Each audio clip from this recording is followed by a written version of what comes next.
Good evening and welcome to Flat Earth Debate. I'm your host, Nathan Oakley, and if you are new to this channel, be sure to subscribe and hit the bell notification icon to keep up to date with the Flat Earth Debate. Around 50% of you watching this right now aren't subscribed, so please hit that subscribe button and keep up to date with the action. If you would like to support this channel, there is a super chat that runs alongside the show while it is live, and most importantly, if you would like to join the debate with the page that you are currently watching on mute, simply click on the link in the info box below this video to join the discussion and express your views on the shape of the Earth. There are, however, a couple of rules in the Hangout.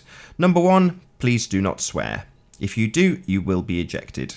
If you are ejected, please don't try to rejoin the show using sock accounts. You will be warmly welcome back on the next stream.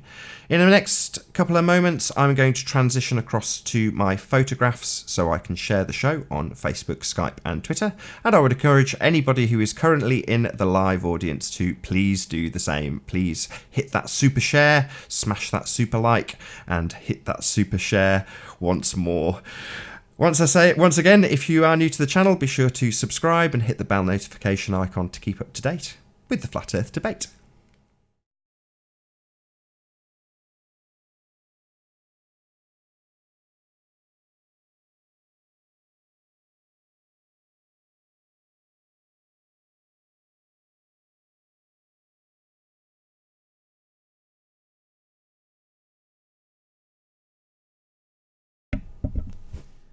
There is already a few people who have joined us in the live chat, so I will say a quick hello to them. Just scroll down. First was Thaylai, Ohio. Good to see you in our chat, Thaylai, Ohio. Very pleased to have you here. Flat World Takeover, noting the fact that he was second. You were indeed. Good to have you here in our chat. Shroominati, lots of spam. Please do not spam when the chat gets going. It just ruins the ability to actually read what's going on for anybody else, so I will delete spam and eventually time you out for that, I won't lie. Star Binary says third. You weren't, Shroom was third, so yeah.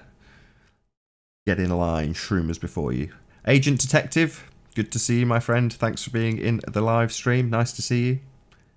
The Rig says yo, as always. Yo, back. Nick L, pleased to have you in our live stream. And Sleeping Warrior, good to see you as well. And with that, I'll transition back to the photos. And you may hear me go through exactly the same information once more, should we not get a guest between now and the next 5 or 10 minutes. So you may hear me go through the links and invite you to join, invite you to share, invite you to subscribe.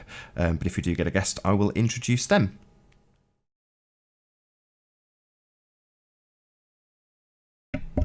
And what do you know? Perfect timing. We have our first guest. And it is Sleeping Warrior. Very pleased to see you, Sleeping Warrior.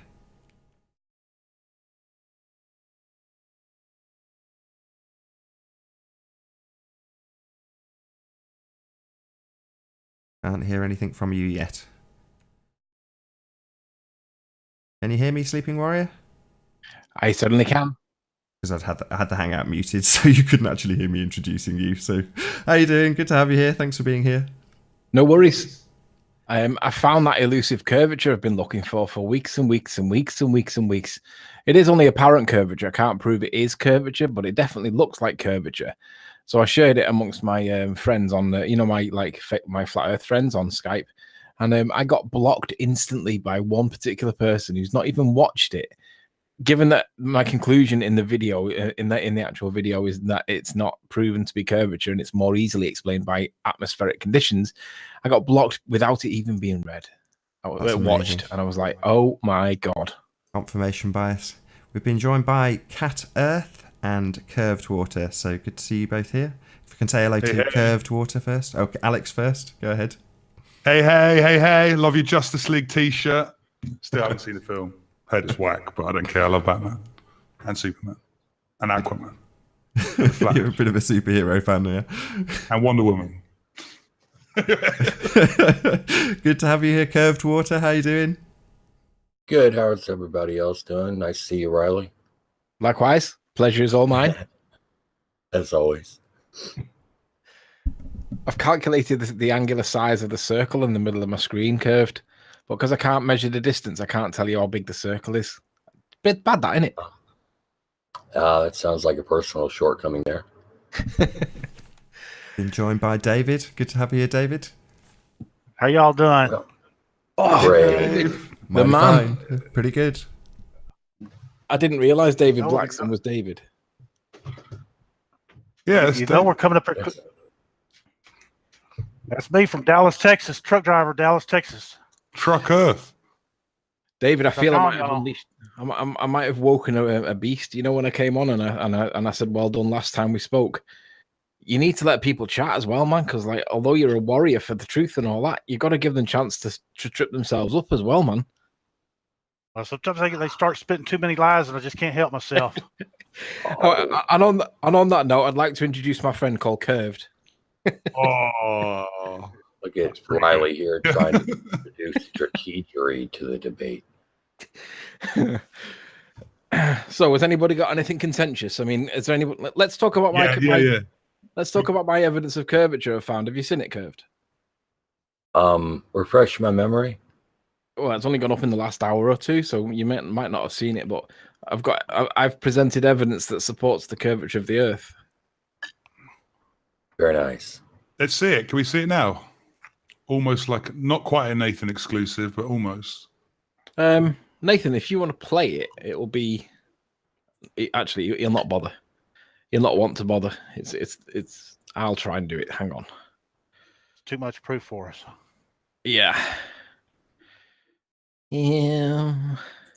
Come on, we need some flat earthers in here. Somebody get in here with us. Where Hey, you if at, you want free? If you want to present to everyone, Nath, until I get booted, because I'm bound to get sniped. But mind you, I probably won't get sniped whilst I'm actually presenting evidence that supports the curvature. Yeah, they'll probably snap you afterwards. Yeah, once I finish with that one, yeah. Yeah, everyone, please hold off on sniping Riley until he proves the glow. Because everyone's recording my words right now, right? So one of the main pieces of the evidence for supporting the curvature bit is this structure that sits on the horizon, and I didn't know what it was at the time, and I looked at it and I thought it looked like some kind of bridge or something, but it wasn't there before. And then somebody pointed out that it was actually a boat, and he gave me the link for it and showed me like another boat that was just like it, which is this one here. And basically, it's the exact same boat, but it's been flipped. You see the bridge of the boat here, and then there's this H structure, which is a mobile crane or a crane that's on the deck.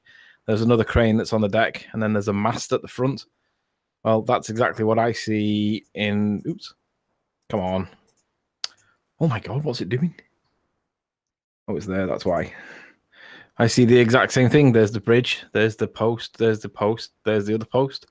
This little red dink. I don't know whether this is a tugboat or some kind of leisure vessel or whatever, but he's obviously servicing in some way this turbine. But this boat is behind the curve of the Earth on the ball Earth model. Obviously, this is the first time. I mean, the context of this is that I've done this experiment, like all this observation, at least 10 times, probably 12.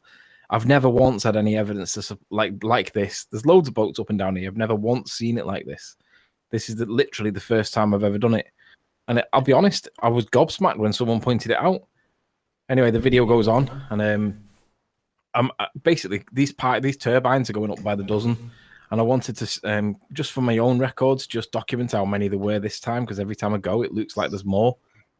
So How that's far what do I you was think doing. that is? How many miles do you think that is? 5. They're about 5. They go from 5 to about. I don't know how deep they go, but they start at 5 because they're pretty much right on the horizon.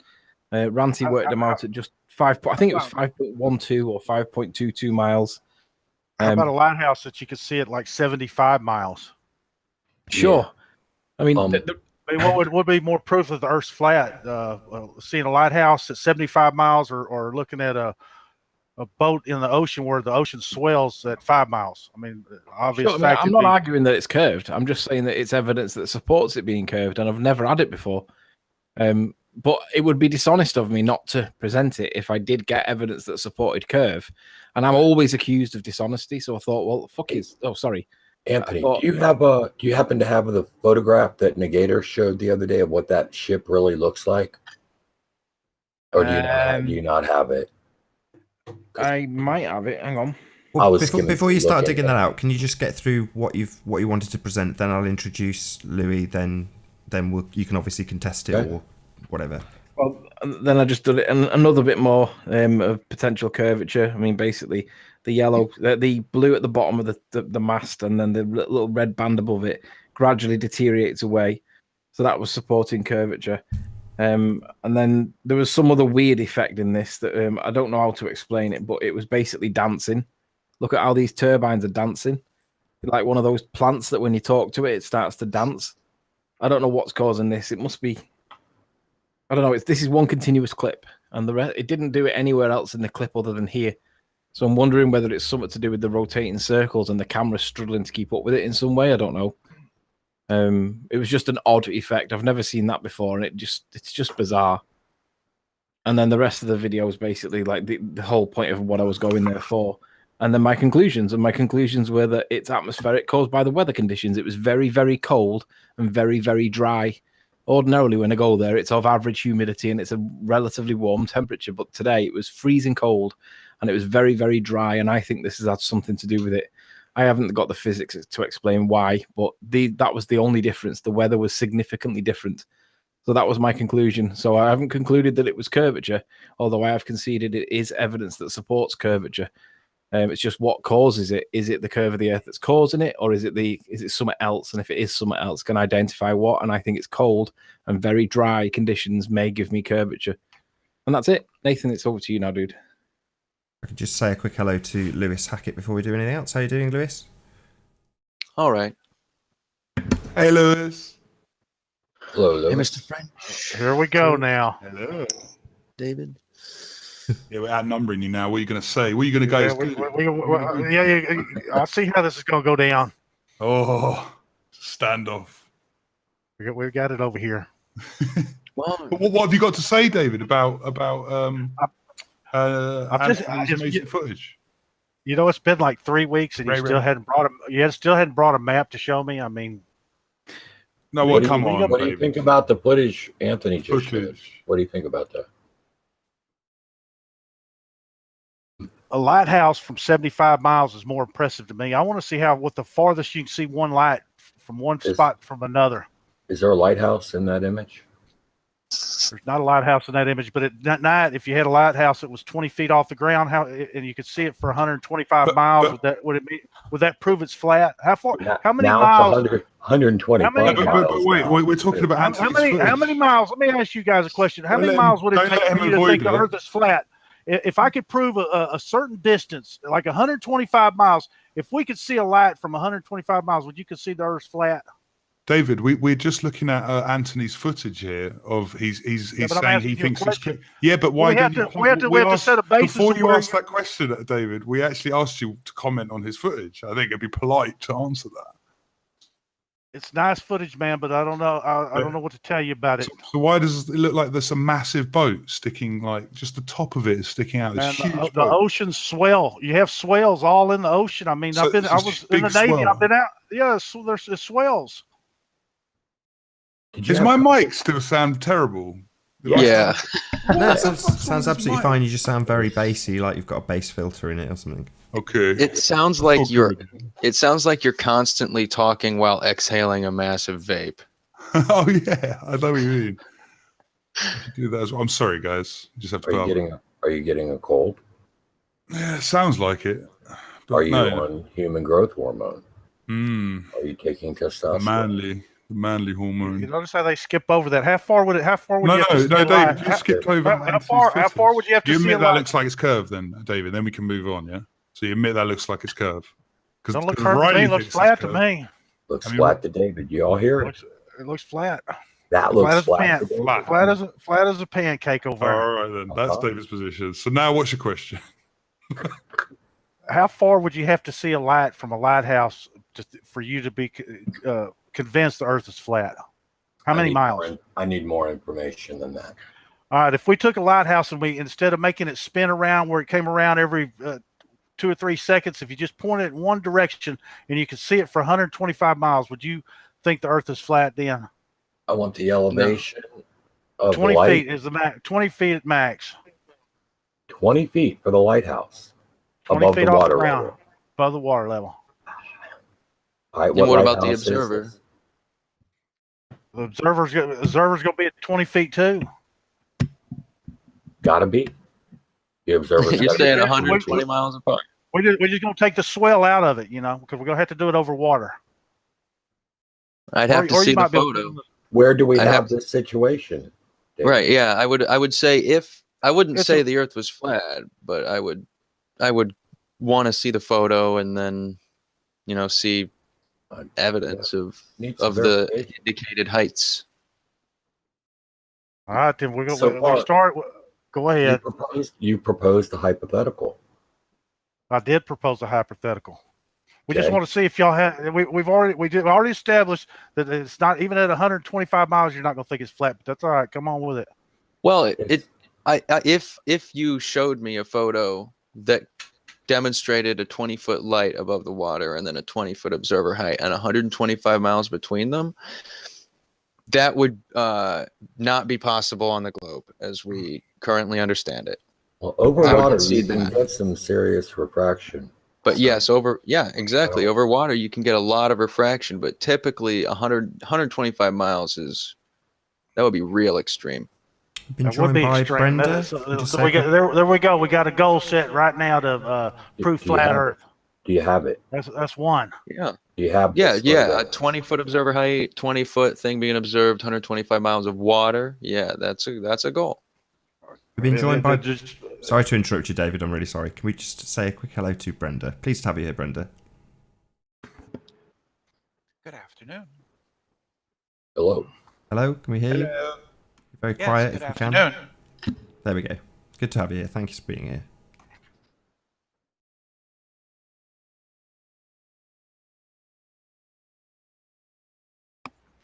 Okay. Go ahead. What were we talking about? Dave was ranting about something. What was it? Lighthouses. Oh yeah, That's all right. there you go. The Have lighthouse. have you got a picture I of that? haven't done it, but I just wanted to see, approximation here. If we have this conversation 6 months from now and somebody's seen it at 125 miles, I'm gonna be able to call you out. Yeah. All right, but Fair enough. could you Are you gonna be concede able to something for verify me, it? David? Could you concede something for me that if you couldn't see it at 125 miles, would that No, indicate to you that it is curved? I can't say that because I know of a lot of different tests that somebody could do to prove that it's flat. But it wouldn't matter what anybody did. Y'all aren't going to accept it. But that's all Like right. what? No, Like no. what? I'm just asking what test would you accept at what distance? It's just that's what Yeah. I'm asking you. You just said 125 miles would prove it to you. But why can't No, you no, ever I- answer I a question, David? Come on. I said that would prove it. It's that's not what I would expect to see on the globe, as I understand it. Exactly. That wouldn't prove that it was necessarily flat, but it would prove that there's something going on that I don't understand. We've got to set some markers here to prove this thing one way or another. That's what we keep going around in circles over here, and there's no marker set to flip the conversation to now it's flat. Now what are we going to do about it?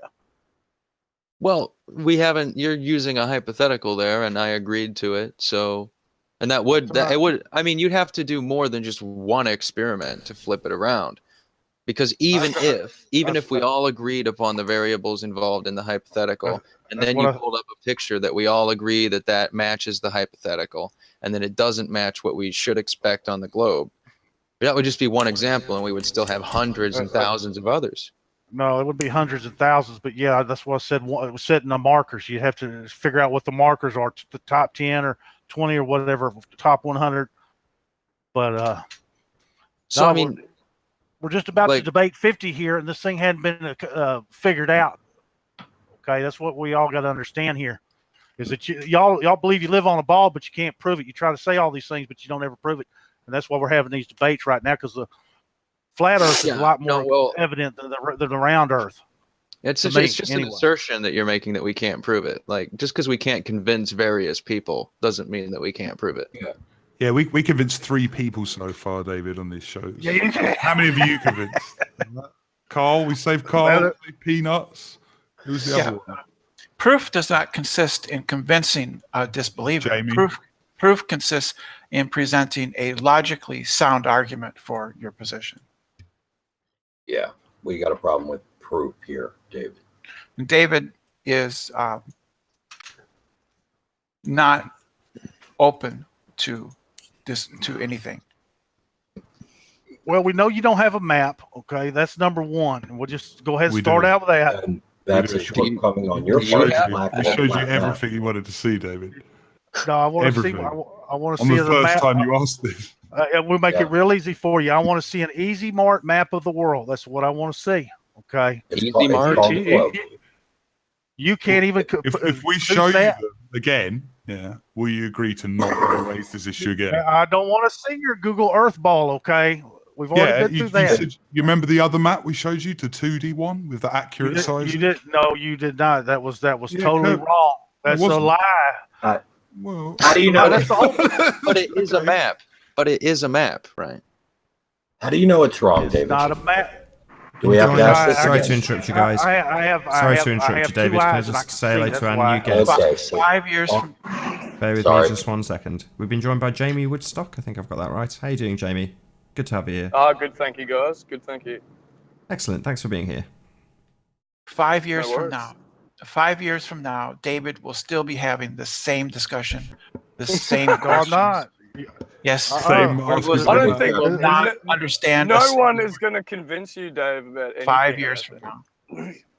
It It's- depends on the test. We have Bobo- plenty of tests. We have plenty of tests proving the Earth's flat. Okay. So one test Bobo then, will David. be the only Give us one a- give us listening. one we have no test on the Give us a there's no test, test one. on the. Yeah, there are.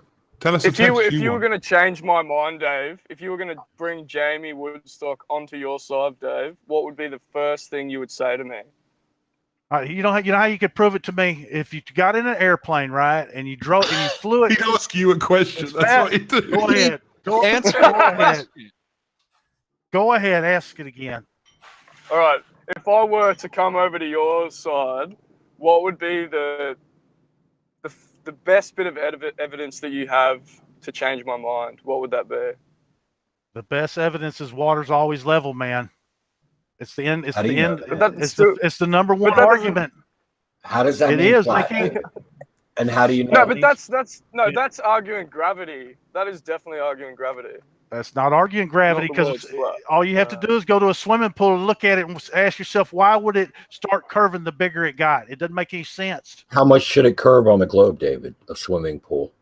How If reasonable it's are you 25, being? if it's 25,000 miles and it's only half the ball's 12,000 miles, man, that's like 12. What is it? Like 10% every 10% or something like that.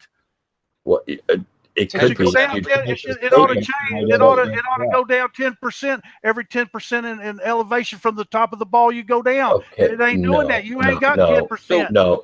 10% on 1,000 miles. 25,000? 10% on 1,000 miles, man. There is no 10%, David. Stop with that, please. Let's But, pretend We don't know how to add. We got a big Let's- goddamn physicist over here to figure Let's that out. pretend That's that right, that you statement's true for just a second. What's 10% of 25,000 miles?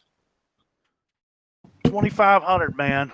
All right. And at what point in your entire life has anyone even claimed to be able to see 2,500 miles? That's the hope. No, that's what you're claiming because you live on a spinning ball 25,000 miles. That's Ding, a ding, knockout knockout punch, again. Lewis. That was a that's knockout. different. You guys That's just got diff- uppercut. No. Lewis just got When have knocked you out. ever seen? No, you got When knocked have out. you ever had the opportunity to see 2,500 miles? Man, you can't get 2,500 miles of curvature, can you? All right. So exactly. Why are you Ding, ding, expecting? not round two, round Why three. are you expecting to see a swimming pool curve? What swimming pool Man, is 25,000 miles across? We see P900. What swimming pool is 100 miles across?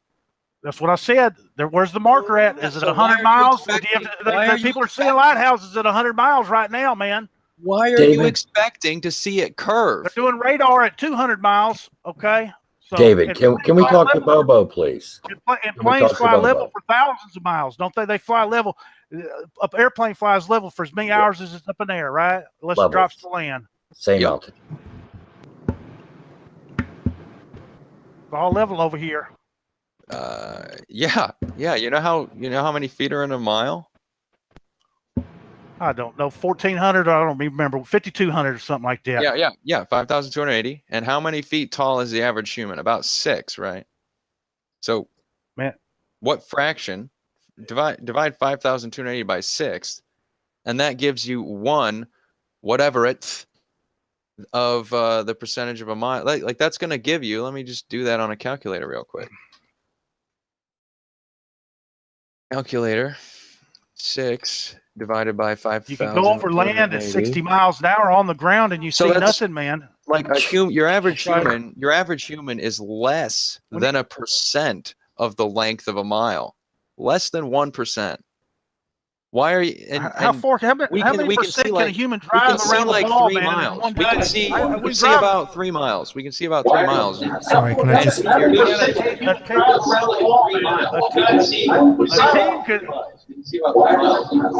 Tide, you need to mute your watch page. Ebbing Tide, you need to mute your watch page before you join. If you can just do that, and then I'll intro you. I've popped you on mute. If you're on a mobile, tap the screen to unmute. If you're on a PC or Mac, just wave your mouse over the Hangout page and it'll show you the mute button. But for the now, you just need to mute the page you came in on.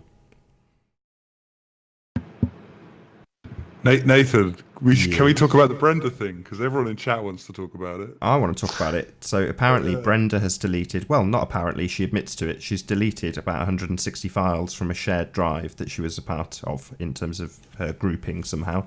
And yeah, Anthony Riley challenged her about it and she openly admits it, which is shocking to me, but there we go. The link was published in an open chat. Right. So Brenda's free to delete the link stuff? to the Google Drive was published in an open chat. I looked at them, and they were Crow 77's videos of bats flying in the front between his camera and the sun, which he claimed. I don't know. He made some kind of bizarre claim for him. So I deleted him. Whose Google Drive was it? It was a shared drive. What? I don't know. The link was. I don't know. The link was. I saw the link. I clicked on it. I looked at the videos. There were these stupid videos of Crow 77 claiming that the moon is close because he could see ethereal beings flying in front of the moon, and these ethereal beings were bats.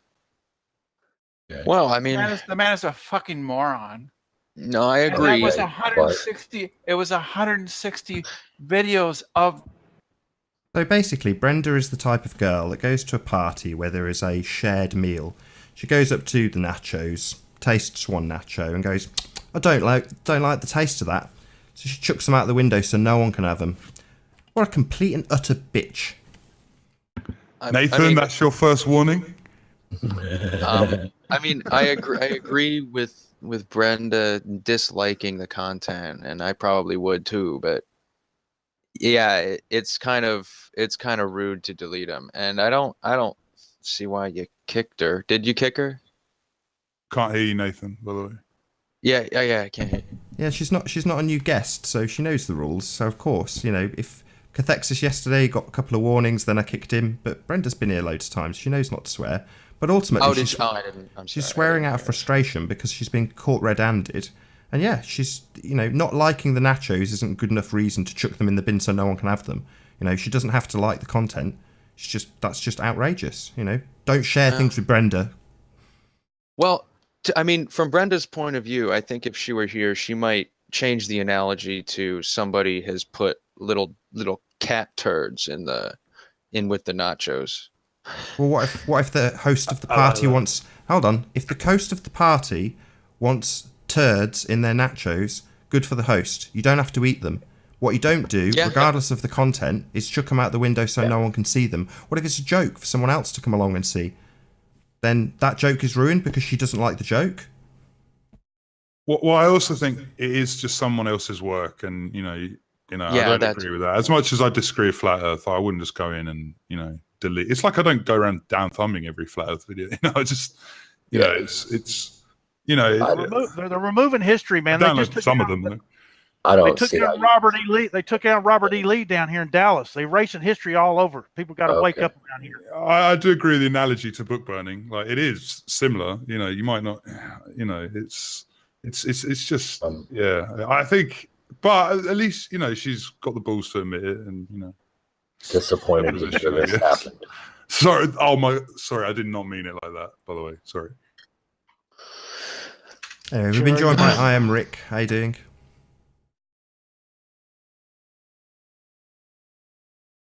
Come in, Imric. Hello. How you doing? Good to have you here. Well, I guess Here we that go. Brenda thing's over with then. Hey, Rick. It's the Rick and Rick show. We don't want to hear it. Oh, in the chat, somebody was ranting at David in the comments saying, I know you, you're Imric, and I hate you. They sound similar, but I think we should have a moment of one-on-one. Is that possible? Right, we don't want to hear it. We don't want to hear it over here. We've also been joined by Ebbing David, Tide. I'm How you a big doing? supporter of you. Don't let them. I know they don't answer your questions, and I'm for you all the way. Team David. I appreciate they not go they don't get it, do they? They don't get it. Sorry They to just interrupt don't you get guys. it. They ain't figured it out yet. How many square miles is a swimming pool before it becomes a truck, David? Before we get into the next debating topic, or the last debating topic as the case may be, can I just say a quick hello to Ebbing Tide? Pleased to have you here. Thanks, Nathan. Good to have you. I'll turn you up a little bit.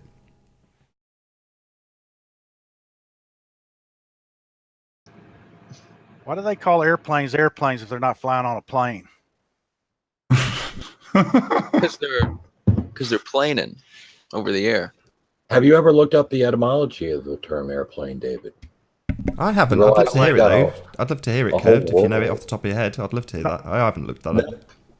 I don't remember it to recite it, but I did look into it, and I did see that it was ridiculous what they're claiming. So I was wondering if he had ever done that little bit of research into it, rather than just ask a bunch of people that he doesn't listen to anyway and doesn't pay attention to our responses. Have you done any research on that question, David? Why do they call it sea level? Why do you not answer questions, David? Y'all are funny. We're funny. Well, I would say that I've got it. Sorry to interrupt you, Lewis. So it comes from the Greek, A with a little wiggle over the top of the E, and then an R. So A-E-R, meaning air. And then the other from Latin, planus, meaning level. So it's air level. Love it. Yeah. Glad I looked that one up. That's what I saw too. Round two. That's what I saw too. But I mean, so now we have to argue about what level means, don't we? No, we don't. We don't. Because language itself predates science, and it predates our understanding of the shape of the Earth. So, right there, to me, like the etymology of a word doesn't necessarily prove a thing. The definition of it's much more important. Yeah, words don't matter. Words don't matter, Lewis Hackett. We've been joined by Cathexis, who's super quiet. Be mean. I don't know if you can turn yourself up, Cathexis, but you're the last one in, which means I've got limited control over your volume. Oh, it'll get louder. Okay. We need somebody like Jacques Cousteau to come back. You remember back in the 70s, we had this guy named Jacques Cousteau, and he would go around and do all these things in the ocean. You remember? Did anybody watch that? Jacques who? Cousteau. I don't know him. Right? Oh, do yeah. Wu-Tang Clan. Sorry, Nathan. Wu-Tang.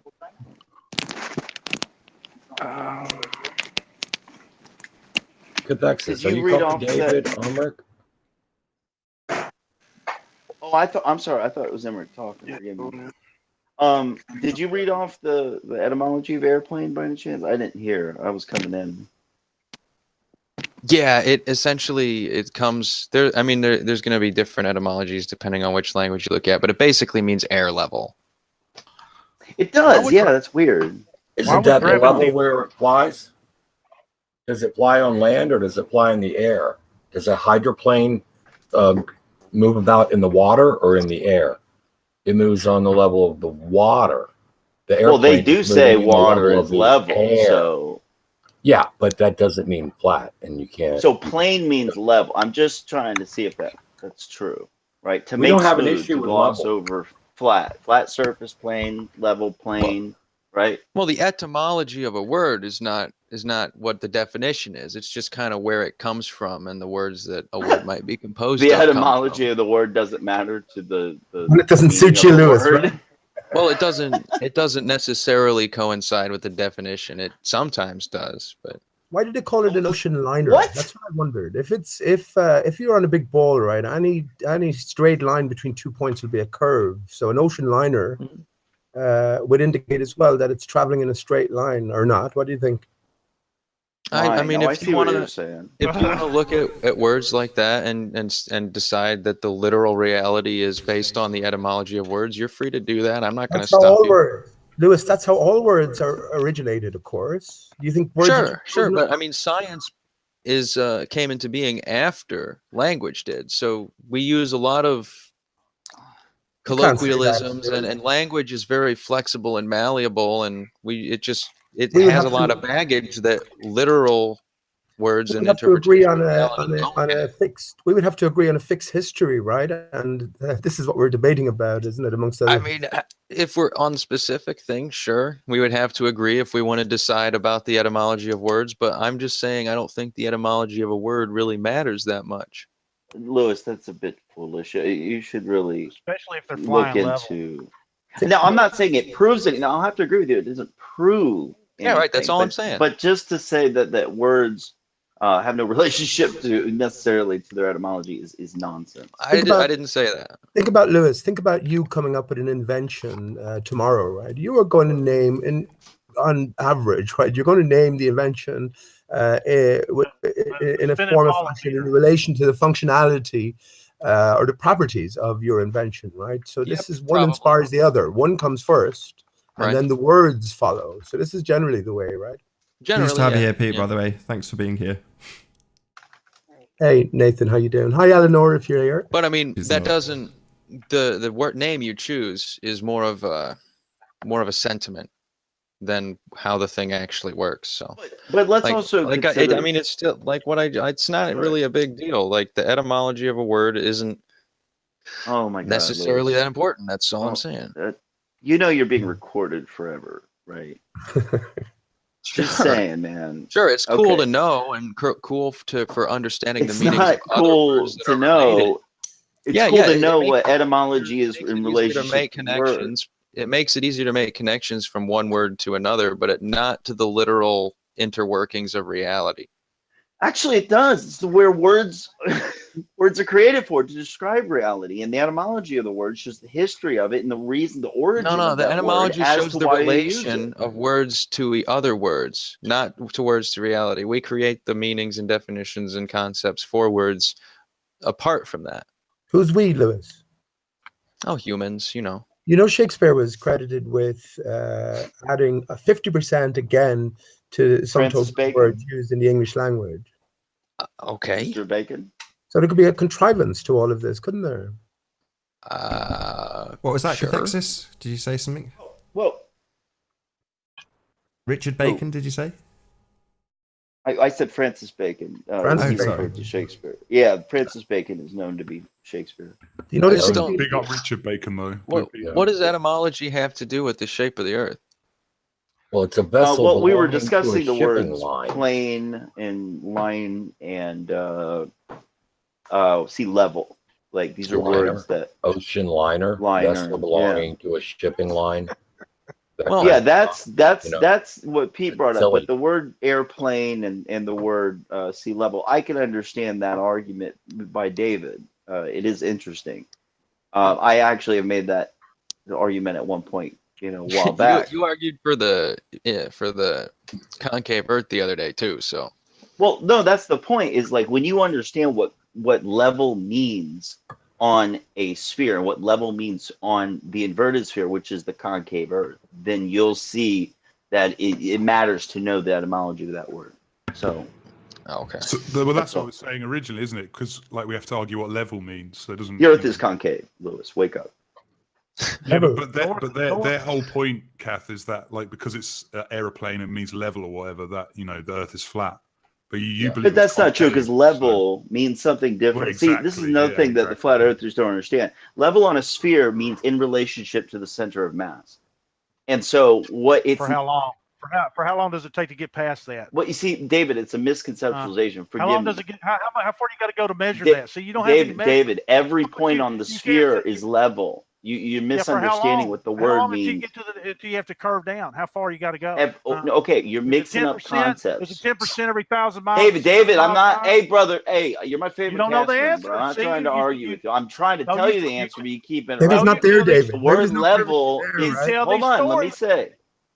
I'm not, David. I'm trying to tell you. There's a David. Let me finish. There's a difference between the word level and the word flat. Okay, so what you're describing is something that you would be referred to as flat in this regard. Flat at sea level, you would call it. No, it's not. They totally mean two different things on the sphere Earth model.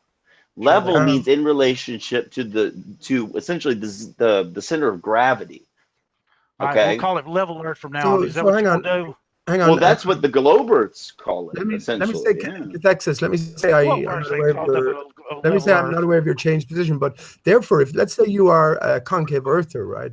David and I are flat earthers, and Lewis is a convex earther, right? Now, let's say we're all in location in Ireland. The antipodes of Ireland is Australia. So if I was to point to Australia, my instinct would tell me to point across. Point level, horizontal. Lewis's instinct would be to point directly down at his feet. And you're going to tell me now that you would feel perfectly natural pointing directly above your head to point to Australia? Oh, absolutely. Absolutely. At about 72 degrees. But you see, you got the celestial sphere in your way, so you're not going to be able to see it. Oh, gosh. Do you see how ridiculous it is? There's only one thing more ridiculous than Lewis's pointing, and that's Stephen Christ's pointing. Oh my gosh, don't be so naive, Pete. Come on. Dodo Earth really does point to it being concave, but that's another piece of the puzzle. You just don't know yet.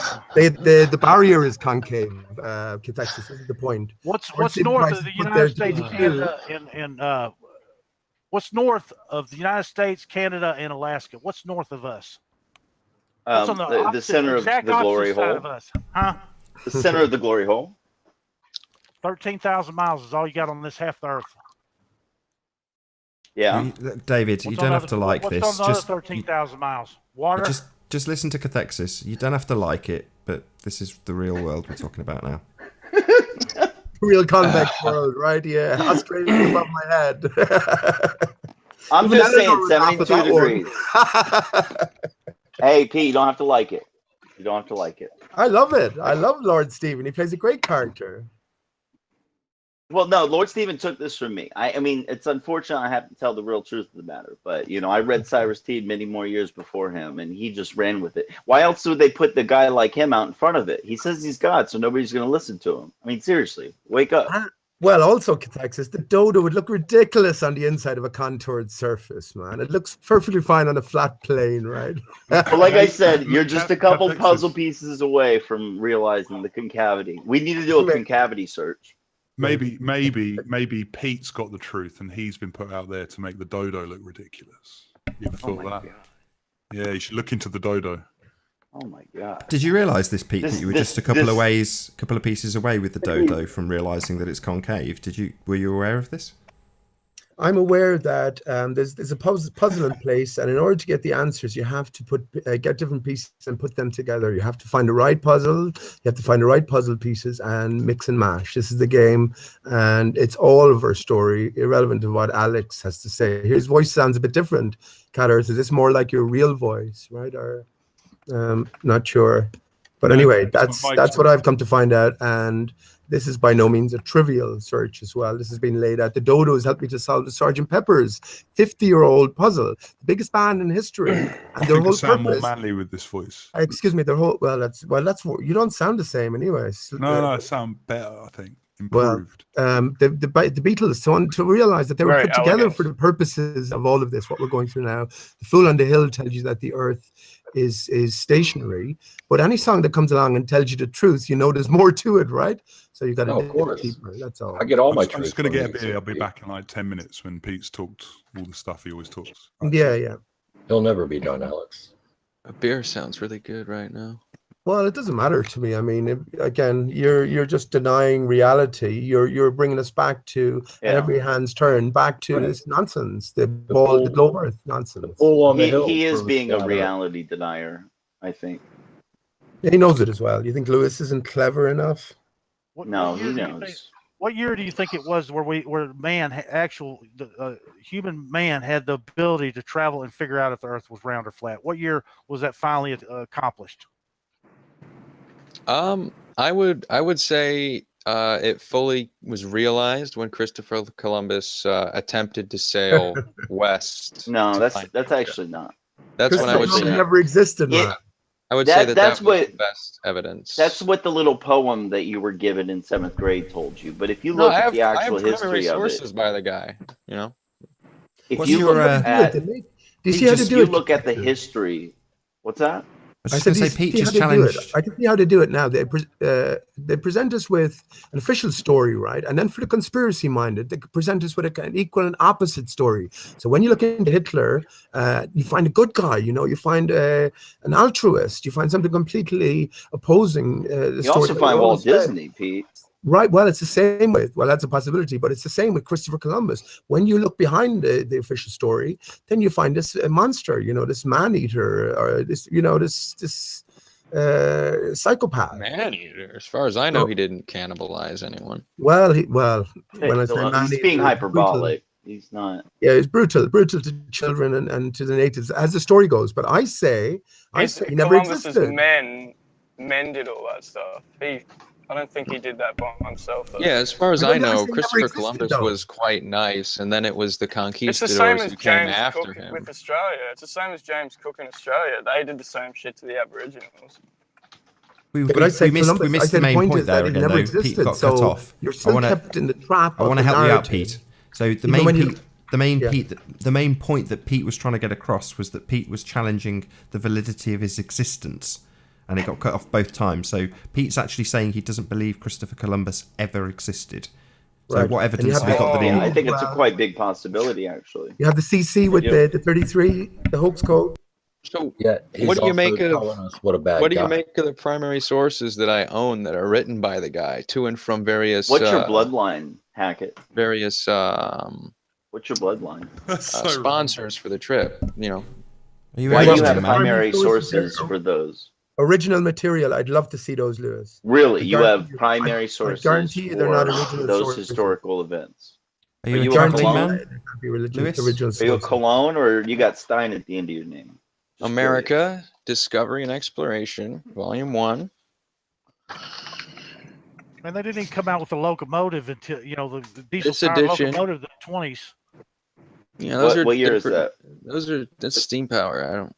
What's that connection? What's that year? This edition is prepared expressly for patrons of record, and this copy is registered in the name of Lewis G. Harriman Jr., William B. Harriman, John H. Harriman, Thomas J. Harriman, and Elizabeth Harriman, presented to them by their father, Lewis G. Harriman. Are you a Harriman, Lewis? America is dedicated to our boys. That's what the fuck is going on here. I fucking told you. All right, both of you, no swearing. I'll just boot both of you. Sorry. I'm sorry. Beg your pardon. I don't see what that would demonstrate. It's hilarious that you're a Harriman. Oh my goodness. No, I have these books. I have these books that were written and put together for the Harrimans. That you have on the shelf behind you. You have them. Yeah, I'm a lucky guy. Not very many people have these. Okay, go on, please. Did you ever meet Bill Clinton, Lewis? No, I'm happy to say that I haven't. Right. Can you put the cover up, Lewis? Can we see it? Can we see the book? If I put the screen on you, can you hold it up to your camera? Yeah. I'll show you the cover. There's a back a bit. There's an eagle there. Back a bit. Eagle. Cool. Got an eagle. And there's a seal. And then on the back, it says America, Volume 1. I think it says America there. No, it just says Volume 1. It says America a little further up the binder. Okay, Lewis, let's see the proof. We know this. And then this is what I read to you just a moment ago. Okay. Very. The salesman that came by. Nice books, man. There's a Britannica. They are nice. And I mean, I can read it to you if you want. It's a bit difficult and clunky to read, but then there's some we might have to save that for the next tour. But how can it be proven? How can it be proven he wrote it? Yes, this is what I'm looking for. But it sounds like you have a prop at your disposal there. They're from various. This is an accumulation of primary sources from various people, and part of that is Christopher Columbus. And you can corroborate that these sources are from primary sources by going and finding those primary sources in real life, which you can do. No. That's not good enough, Lewis. I'm afraid that's not good enough. I mean, I don't. I mean, you could present. I'm just letting you know. I mean, you can dismiss whatever you want. This is very clear. This is very clear corroboration with other sources that you can corroborate in the real world that Christopher Columbus was real. Right. Well, again, these are the things he had to say. This is what he had to say. All right. Right, but there's a narrative being presented to us, right? So there will have to be supporting sort of evidence put forward. You know what I mean? In this. Well, I mean, you would have to discredit this. That would be the next thing to do. I mean, you can just claim that you don't believe it, but that doesn't actually discredit it. It just says that you don't believe it. We've been joined by Shill Scanner. Very pleased to have you here, Shill Scanner. Oh, there he is.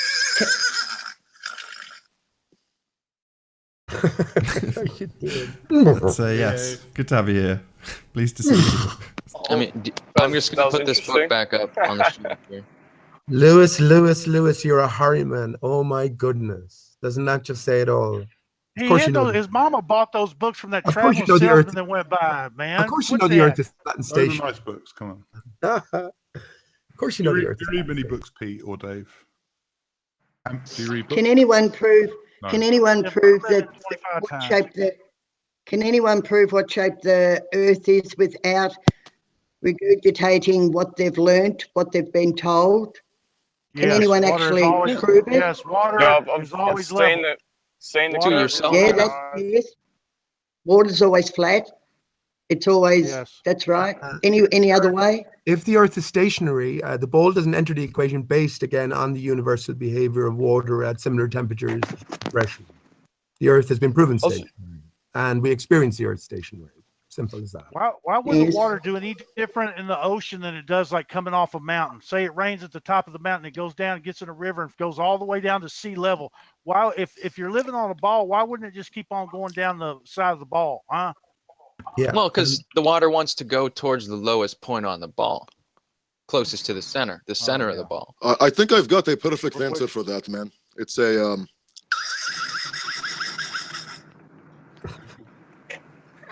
winning. It's a winning. I remember you. I remember you now. The Earth is Flobe. So Flobe reality, man.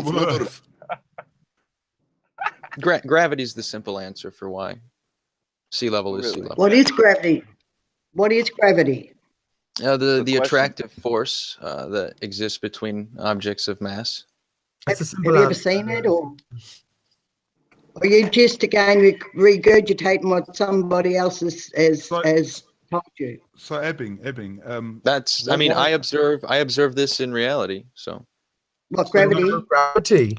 I observe an attractive force between objects of mass. So an object of mass is anything that has material. So well, can we ask you? Can I answer? The same deal with the flat Earth. No, but I want to answer a question to Evan, if that's okay. So you don't really need to know science or anything to know that the Earth's a globe.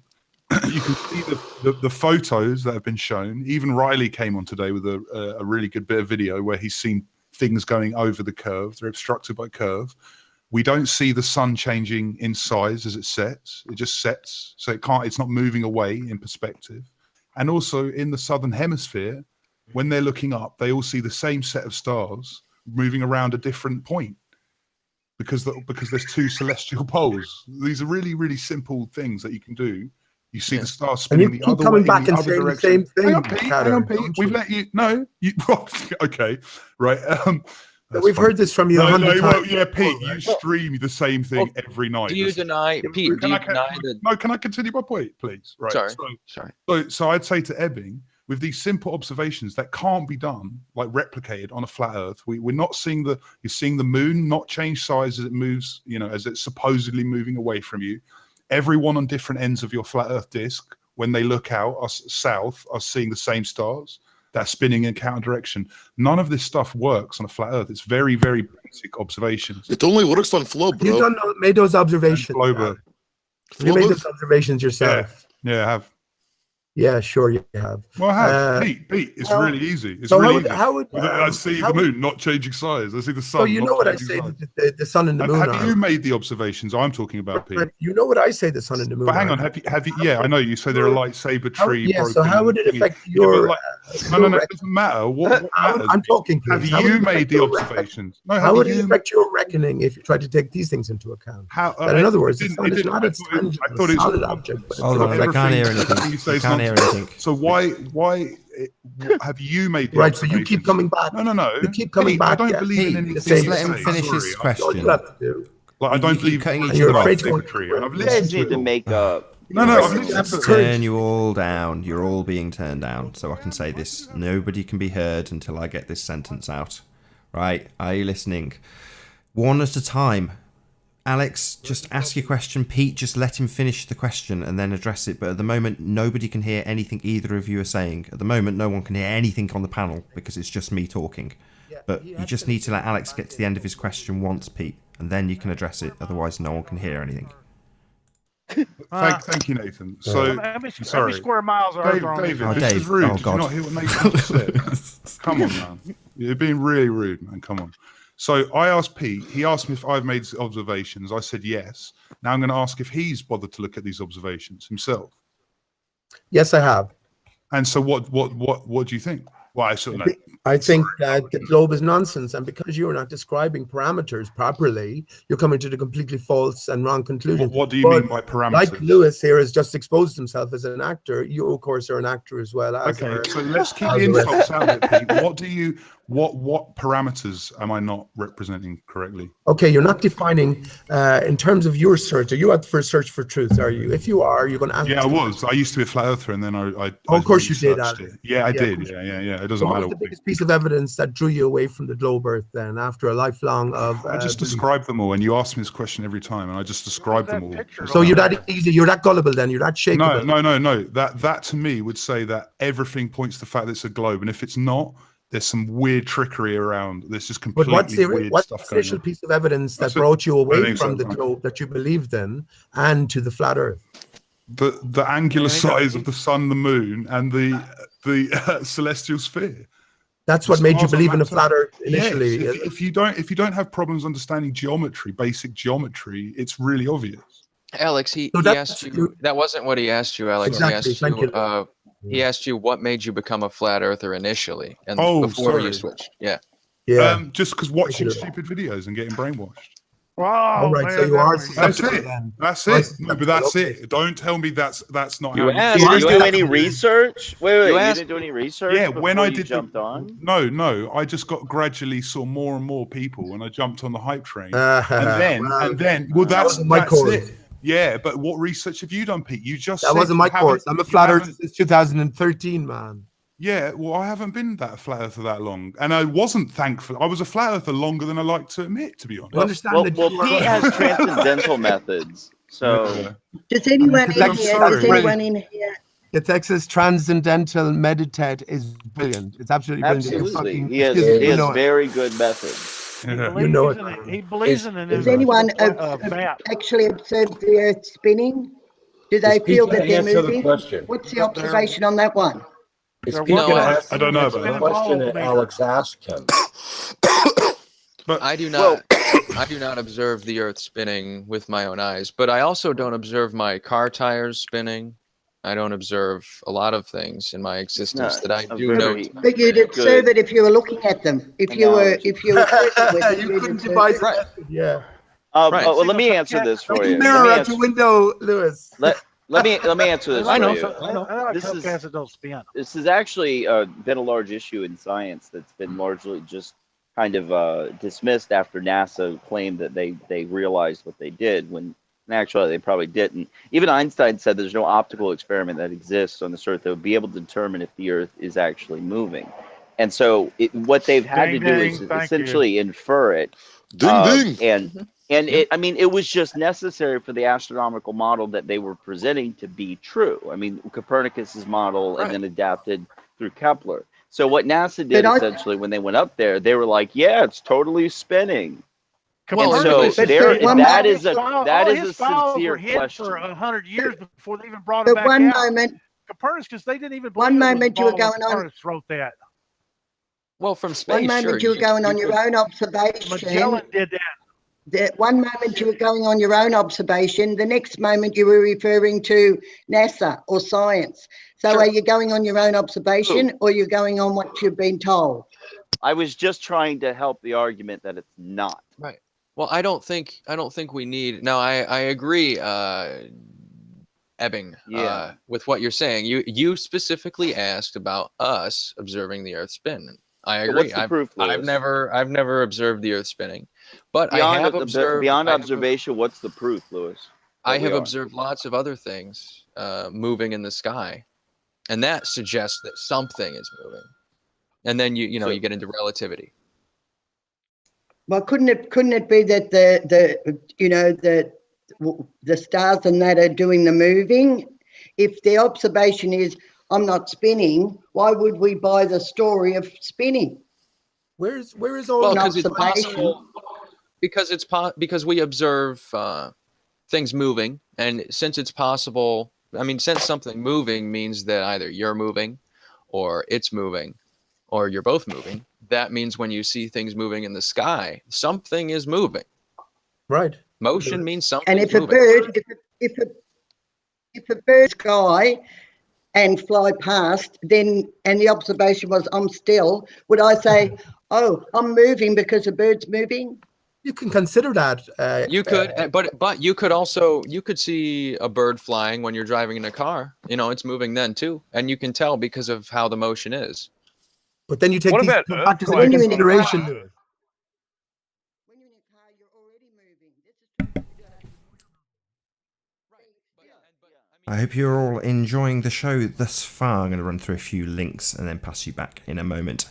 If you've not done so already, please share the show on social media. And if, like 50% of the people watching this, you are not subscribed, hit that subscribe button and the bell notification icon to keep up to date with the Flat Earth debate.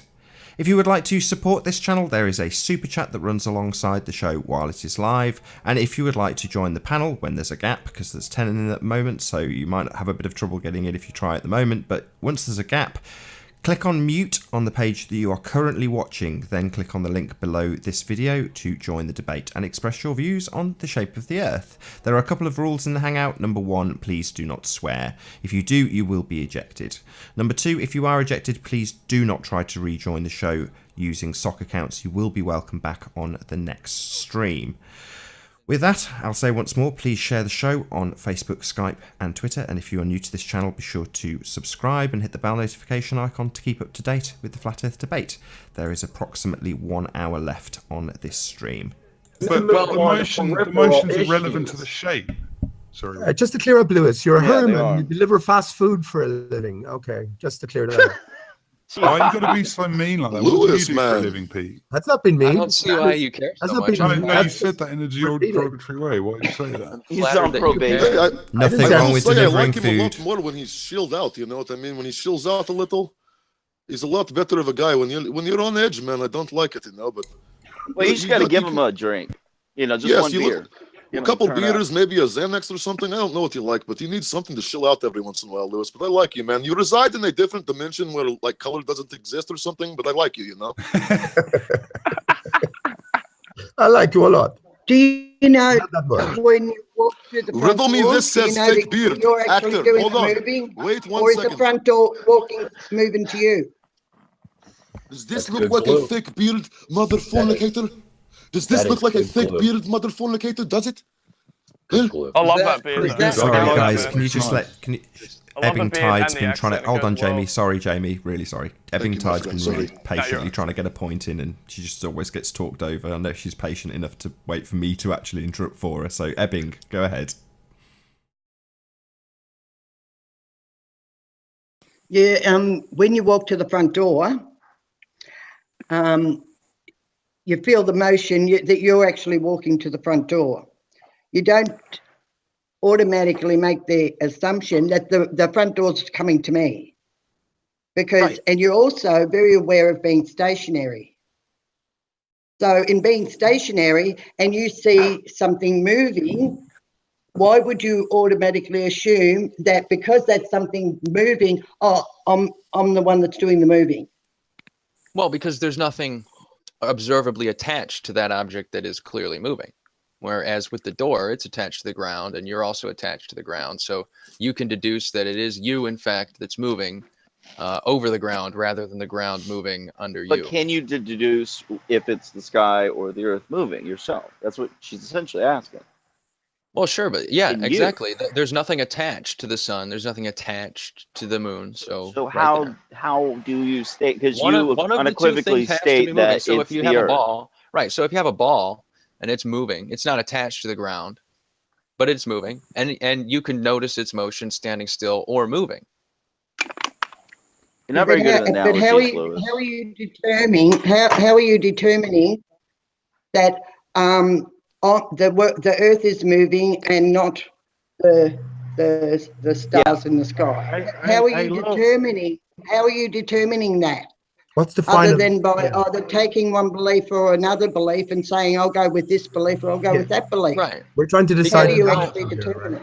It has to do with the various models of spheres that you can depict, and what the observations we see, how they compare with the various models we come up with. And the one with the sun at the center of a solar system and all the planets moving around it, that explains what we see very well. But wouldn't it also explain the same? It would explain the same as you're saying from the sun perspective. It would explain the same if the Earth was stationary. If the Earth were stationary and also a sphere, if the Earth were stationary and also a sphere, yeah, almost all of the observations would be the same. But if the Earth's flat and everything's doing some magical dance up above it, there's a lot of things that don't line up. Not magical as in gravity magical. Oh my God, that's not true at all. Oh my God. Quit telling that story, Lewis. That ain't true. Okay, all right. Get rid of the word magic. If you got if you got everything moving around above it. Yeah, gravity's magic too. That doesn't really by matter. definition. How about if you drilled a hole all the way through Earth to China? Would you be upside down when you got on the other side? No, and in fact, you would be weightless in the very center. I got an idea, guys. I've got an idea. Let's super like all the way over there. Let's hit that super. Let's grab that super like right in the Muay Thai clinch, right? And knee it in the face over and over again, over and over. Knee that super like. Hit it up, guys. Come on. Get Nathan to 5,000 subscribers before Christmas, man. He needs a new super sport car, man. Come on. I love it. I love it. So anyway, you have the Russian man. To the shape. How is motion relevant to the shape? Can anybody Well, it's answer part that? of the package, Kurt. Did you know it? I mean, I was a asking geocentric for a Earth. serious answer. No, this is a serious answer. Listen, a geocentric model of the Earth. Geocentric model of the Earth. It has a stationary Earth in the cosmos moving around it. And this is a serious model question. is a globe, and you know that.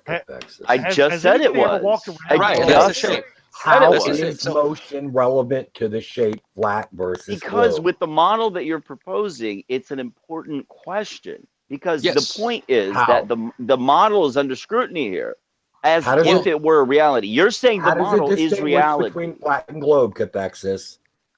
I don't know. It's concave. I'm trying to teach you guys that it's concave, but you won't listen to me. Yeah, see, like I said, I wanted to let's go back to the assumptions that Lewis just mentioned. I can explain why the motion demonstrates the sphericity of the Earth. I think Kurt's asking to prove a point that you guys don't actually know. I think that's why he's asking.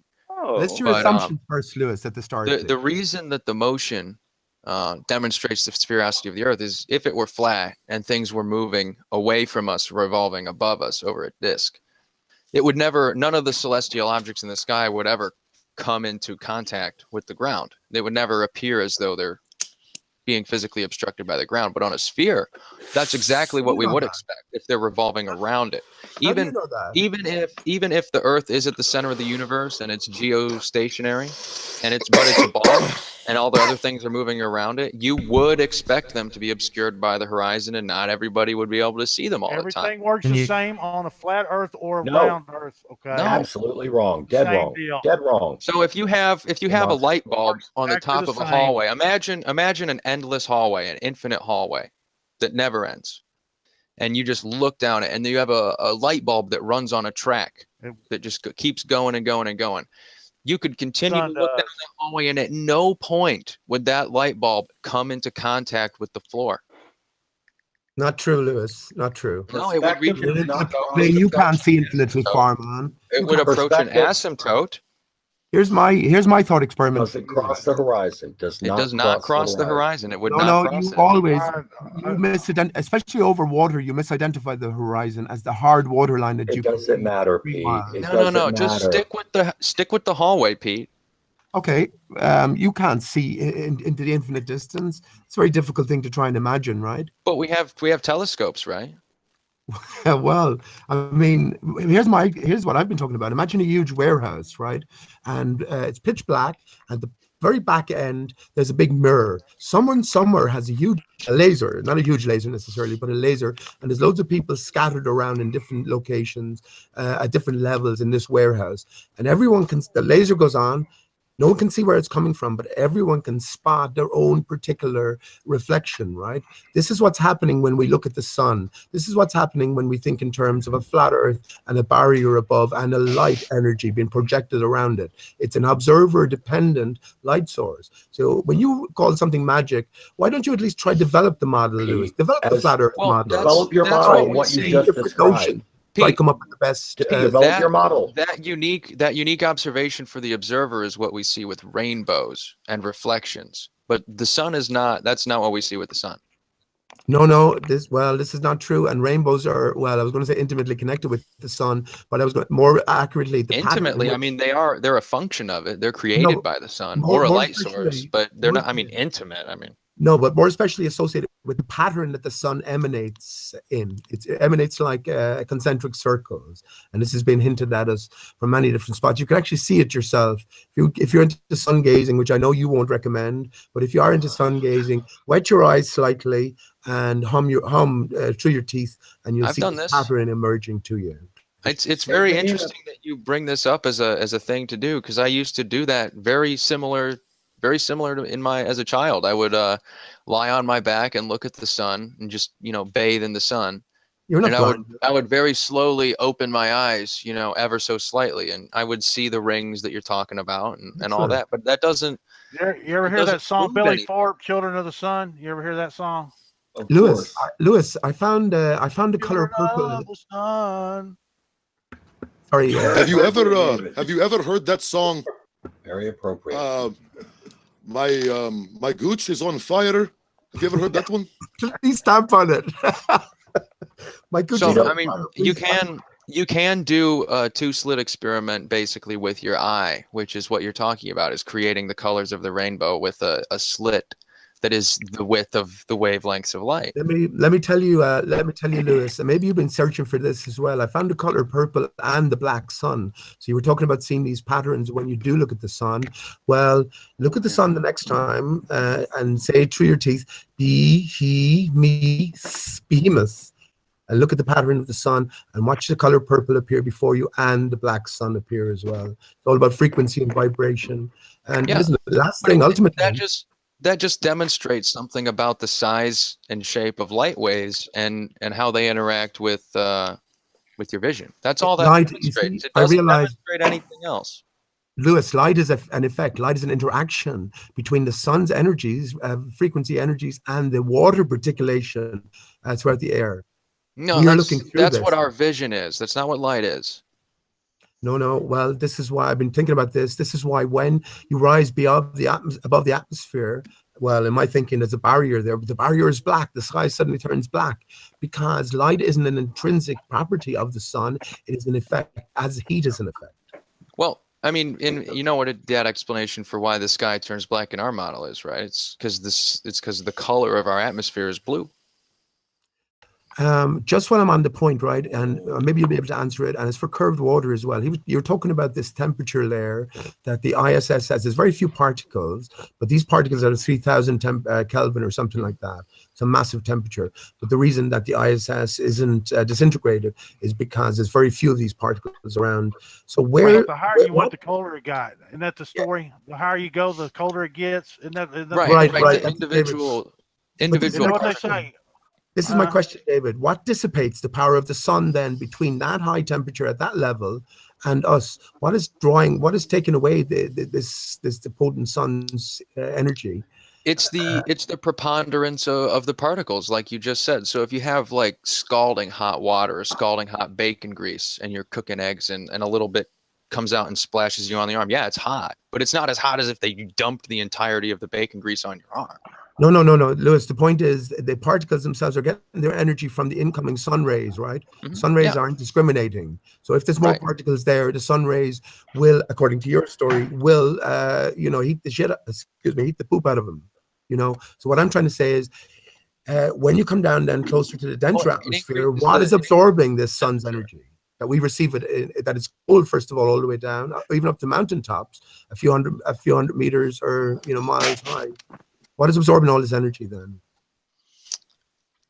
I mean, they're up in higher levels, like on mountaintops, it's not. Like you actually get sunburned a lot quicker up on mountaintops than you do down on the beach.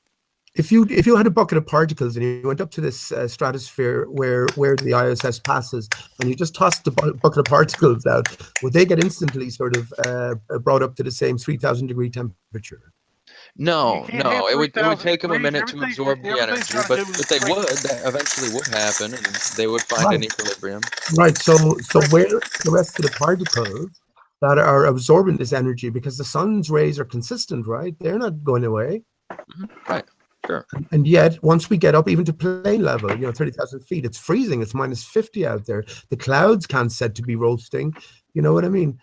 Right. It's the preponderance of particles there to absorb that energy. Right. So the total heat per unit volume of an area up high in the altitude, right next to the space station or even next to an airplane, the total heat is much less than on the ground because there are fewer particles, but each individual particle has much more temperature. I understand that, but where all the energy is still incoming, right? So where is it losing its capacity? To the particles in the atmosphere. Yeah, between losing it to the particles in the atmosphere.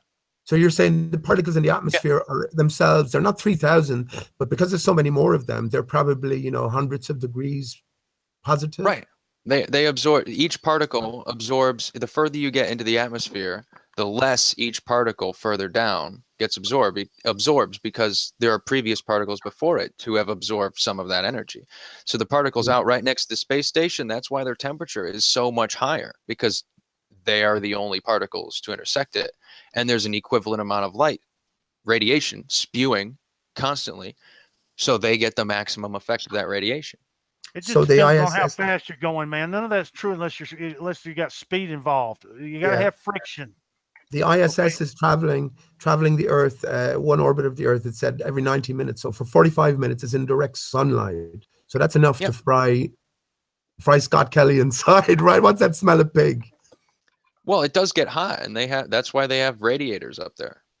Yeah. It's one of the things they have radiators for. Yeah, a lot of technology from the 30s. A lot of it, I mean, the various ways of transferring heat is transferred, right? There's thermal conductivity. Conduction radiation, right? Yeah. Right, this is what I'm asking you about the convection, right? The right. sun's So energies all are you constant. have up in space, all you have is the radiation. Virtually all of the convection is negligible, and there is no reduction either. So you only have radiation.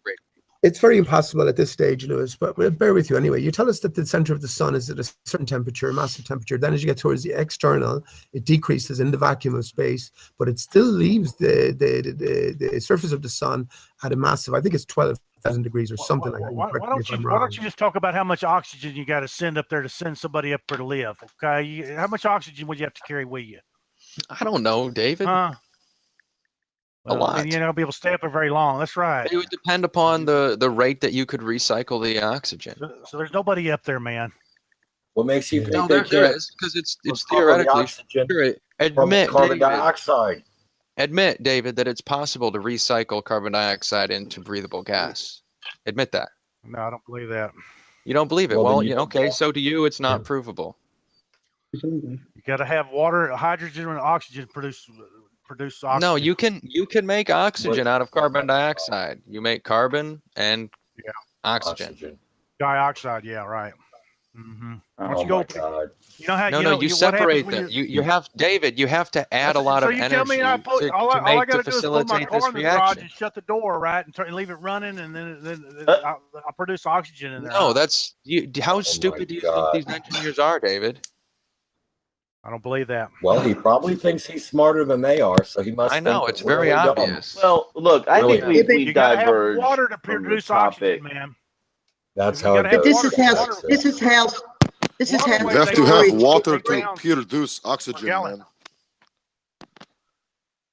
You don't need water to produce oxygen. There is oxygen in water, but there is also oxygen in carbon dioxide. And what we exhale is carbon dioxide. So creating or pulling out the oxygen from carbon dioxide would be the method of recycling breath. That's what you would do. And if you can do that, there's a given rate that you can do that at. The faster, the better. Well, trees don't use. So there's a minimum amount that you have to create bring up oxygen, so that it's Dave. not completely exhausted by other people before it can be replenished. It's a very simple. I don't know what the answer to the math equation is, but that's what the equation would be. It would be the rate plus an initial amount that you need that can be replenished in that amount of time. And don't they take more oxygen? Don't they resupply with supplemental oxygen? I'm pretty sure they do. I would imagine they do, but I don't actually know.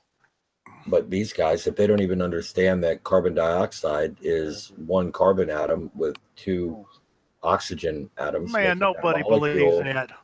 Well, then like So I said, you don't belong here. So you don't believe chemistry, guys? You've been reading David? You don't believe chemistry? You don't believe chemistry? I don't believe What that are they we can stick you in a talking little about? box and you can get in there and breathe without adding anything. Well, no to one's it, okay? claiming that. How do trees You make think you can bury? oxygen? You think they stick you in a box with a machine and you just stay in there living, right? You're full of crap. Oh no, you could make they have little, and you can demonstrate the principle. There are little forests that you can put in an enclosed glass bottle. How big is this machine Look, that's going to turn David, carbon dioxide into oxygen? Let's see. I don't know, but there are ecosystems. It's a David, magical can I please get this out? There are ecosystems that you can put inside of bottles that will live forever. You just put a little cork on there, and they have the same air all the time. And there are things in there that breathe that air. There are plants that turn it back into breathable air for everything that's in there. And this thing, if you just leave it in the sun, it'll live forever. Man, Hey, nobody wants to Can hear you that. super share that with me? Yeah. Sure, I'll pull up a link of them. There are people that have had them alive for decades inside these bottles. Hit him with that super share, Lewis. Hit him with that super share, man. Is there life in there, Lewis? Is there life inside the ecosystems that you're talking about? As in, I'm not sure what the term is, but Well, okay, I think that I honestly think this has nothing to do with the actual shape of the Earth, and I think it has to do with the direction. theory of being able to recycle everything within a confined area. It's the ability Okay. of something to recycle. Lewis, you have That's no it. firsthand Maybe. knowledge of That's what the these Earth is, systems, and Look, Cathexis, Maybe- I don't maybe need it. I if- don't need firsthand knowledge. There's all sorts of things you guys don't have firsthand knowledge Maybe- of, and I'm But not. why I'm not are we nitpicking at you. arguing it? Who gives a damn, dude? Well, obviously Maybe we if all we- do. What's up, Eben? Maybe if we were telling the truth,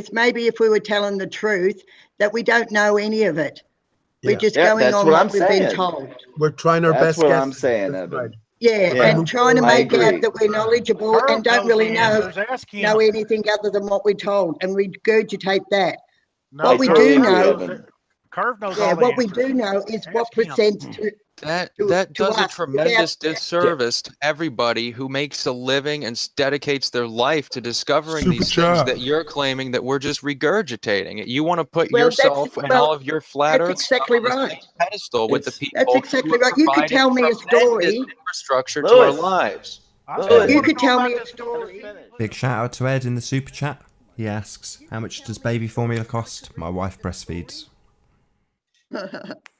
You could tell me a story, and I could go and repeat that story, and then that could be believed, and that person could repeat the story, and that could be believed. Right. But all we can Yeah, but actually if someone go on tells you the But if truth, you you're can't get never going to is their believe own it direct anyway.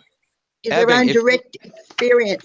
Unless you're relying on other people to tell you what you are and what you're seeing and what you're feeling, see that all you're doing is regurgitating what other people Then, have told you. I mean, I really don't get why you're here then, because I believe the things Perhaps that I've just to been point told that about the out. shape of the Earth, because they Yeah, they you have corroborate faith. my observation. You have Whereas faith, you, Lewis. can I please Well, talk? Or no, you're just going to interrupt me and We'll discredit let my the character? faithful talk. Well, go ahead. Let the faithful talk. All right. I'm So listening, Lewis. if I tell you a story, and part of that story is something that you can do that will have a predictable effect in your life, and you believe that story, and then it doesn't come true, you can either assume that the story isn't true, or you didn't understand what was being told. Tell us the story, Lewis, then. Come on. What can we do to prove? What can I do underground with simple terms to prove to myself that I am moving at the given speeds and that I live in a big ball? Simple terms now, Lewis. Yeah, but the stories that are being told. You can look at all of the things that are moving. You can did all make that, deduct. Are you going to let me talk? Okay. You can make That's a simple hard deductions question right about. Are you going to, David? Are you going to let me finish? Are you going to let me finish, Lewis? All right, I'm finished. I think you're telling me. Off you go. You can make simple deductions about the nature of motion by just looking around at the world. And once you've got a pretty good handle on how you think what it looks like for things to move, I think I do now. and what that means in relation to you, and Okay. in relation to the other things, then you can look up at the sky and you can see the motion there, and you can But extrapolate. the key word Right. is you can think of anything. The key word So, is you can think yes. of anything. Right, Ebbing. Right, So, but if it, only- right, it's you, only and in that's your why own I'm saying use observation. deductions. That's why I'm saying to use deduction. okay, Lewis, hang on, Lewis. I Yeah, have come to that point. I have made observations about movement in terrestrial sense underground, and I have looked up and seen movement in the sky. But I'm nowhere near where you're saying I should be, right? Right. So does it look like to you, Pete, that the sun is moving further and further away from you throughout the day and then getting closer and closer to you throughout the day? Is that what it looks like to you? Well, you know where I'm coming from. I formulated my own thoughts on Equinox. what I think is going on. But yes, it does. It looks like it's light. It's an observer dependent light, and that it's traveling around me. It's traveling from one side to the other over my head and coming back again. Yeah. How's it get to the other side? I've got an answer for you, man. Flow with it, bro. So why is it not obeying the laws of perspective, as you guys put it? What perspective? Well, why doesn't water? Why doesn't As it water? moves away from you. Shrinking because it's a reflection. It is not a solid body for me, curved. What evidence do you have that this is a reflection? That's what I was talking about, the laser in the lighthouse with the. What the evidence do you at the have of end. this being a reflection, Pete? What Rather evidence? than just your own I've proven brain that I've proven that the Milky Way is to be found on the moon, hang on. Look at an image and determine what it looks like. Look at all. I'm speaking. I've proven that the Milky Way is to be found on the moon, which has massive implications, possibly one of the biggest finds ever, right? But nobody agrees with it. But. Well, that's fine, right? In time. Well, they actually may. In time, and Oh, I've you also should get to show it satisfied now. myself that all there is the sun and its reflected artifacts off of a contoured. You have no evidence for this, Pete. You have no evidence for the sun working realize this that they way. didn't even have the ability to go and search the earth all over and just in the last 50 years that's been able to happen? I think people didn't even have televisions 50 years ago, man. Tell them, Alex. No, I think Kev's making a good point because, you know, you guys are all asking us, what makes you think this? What makes you think that? We tell you, but what makes you think it's flat? I mean, are you seeing the sun? Are you seeing the sun moving away from you? Are you seeing anything that would make you think it's flat? Yeah, if you take 1,000 swimming pools and line them end on end, there ain't gonna be no curve on it, man. So How do you know that? Have you done that? Have you done that David? yourself? That's what you'd say to us. Have you done that yourself? Right, but your experience will tell you that 2 or 3 swimming pools will exhibit that behavior. How much? No, it doesn't. Not even close. What swimming pools do you know of that are miles? Okay, while these guys get into a bit of a wrangle-dangle about swimming pools, I'm going to do my links and say that we have about half an hour left on this stream. So if you did want to join, there is, I believe, one space at the moment. Click on the link in the info box below this video. Be sure to mute your watch page before you click on that link. There are a couple of rules in the Hangout. Number 1, please do not swear. And number 2, if you are ejected for swearing, please do not try to rejoin the show using sock accounts. If you've not done so already, please super share the show and super like and all of those good things. And if you are new to the channel, be sure to subscribe and hit the bell notification icon to keep up to date with the Flat Earth debate. There are at least 50% of you watching this video right now that are not subscribed, so please hit that subscribe button. And with that, I will transition you back to the action. If you did want to do any trolling, give it about a quarter of an hour, and then I'll invite any trolls to come in and do their thing as well. You just don't get it. So the Germans were the first people to be able to go out 20, 30, 40,000 miles without being and be able to get back. Okay. 40,000 miles? No. You can believe anything. You can believe anything. The only way to actually recognize the truth is to drop all belief and take a look. Right. Drop That's all what belief. we're doing. Because that's what we're doing. That's what science does, Ebbing.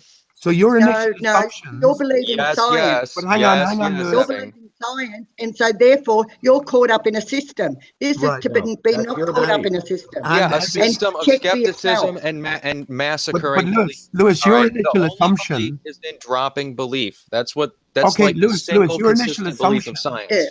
Your initial assumption is based then, right? Always and ever on the Earth. Remember you talked about the different possibilities in terms of movement? No, I stick to that a lot because David's persistent. But hang on, all of your philosophy and theorizing is built on the assumption that the Earth is moving. Why? It's not philosophy. It's not. It is a philosophy. Can you feel it? If you can't feel it, it's a belief. That's false. Sure, there are a lot of beliefs that I have that are also stem from not being able to feel things, but I can see things, and I use that. You can, oh my. Are you seeing them? Explain why the motion should be felt. How much motion do you think there is? What force is generated to substantiate your assertion that if you can't feel it, it's not moving? The reality to things are either moving or not. So you don't have an answer. So you don't have an answer. Right. You can say, imagine what would happen on a sphere. You could say what would happen on a sphere versus a practical Earth, right? But the truth is that there's only one reality. The point so if the sphere isn't a reality, everything associated with the sphere is not a reality. It's actually concave.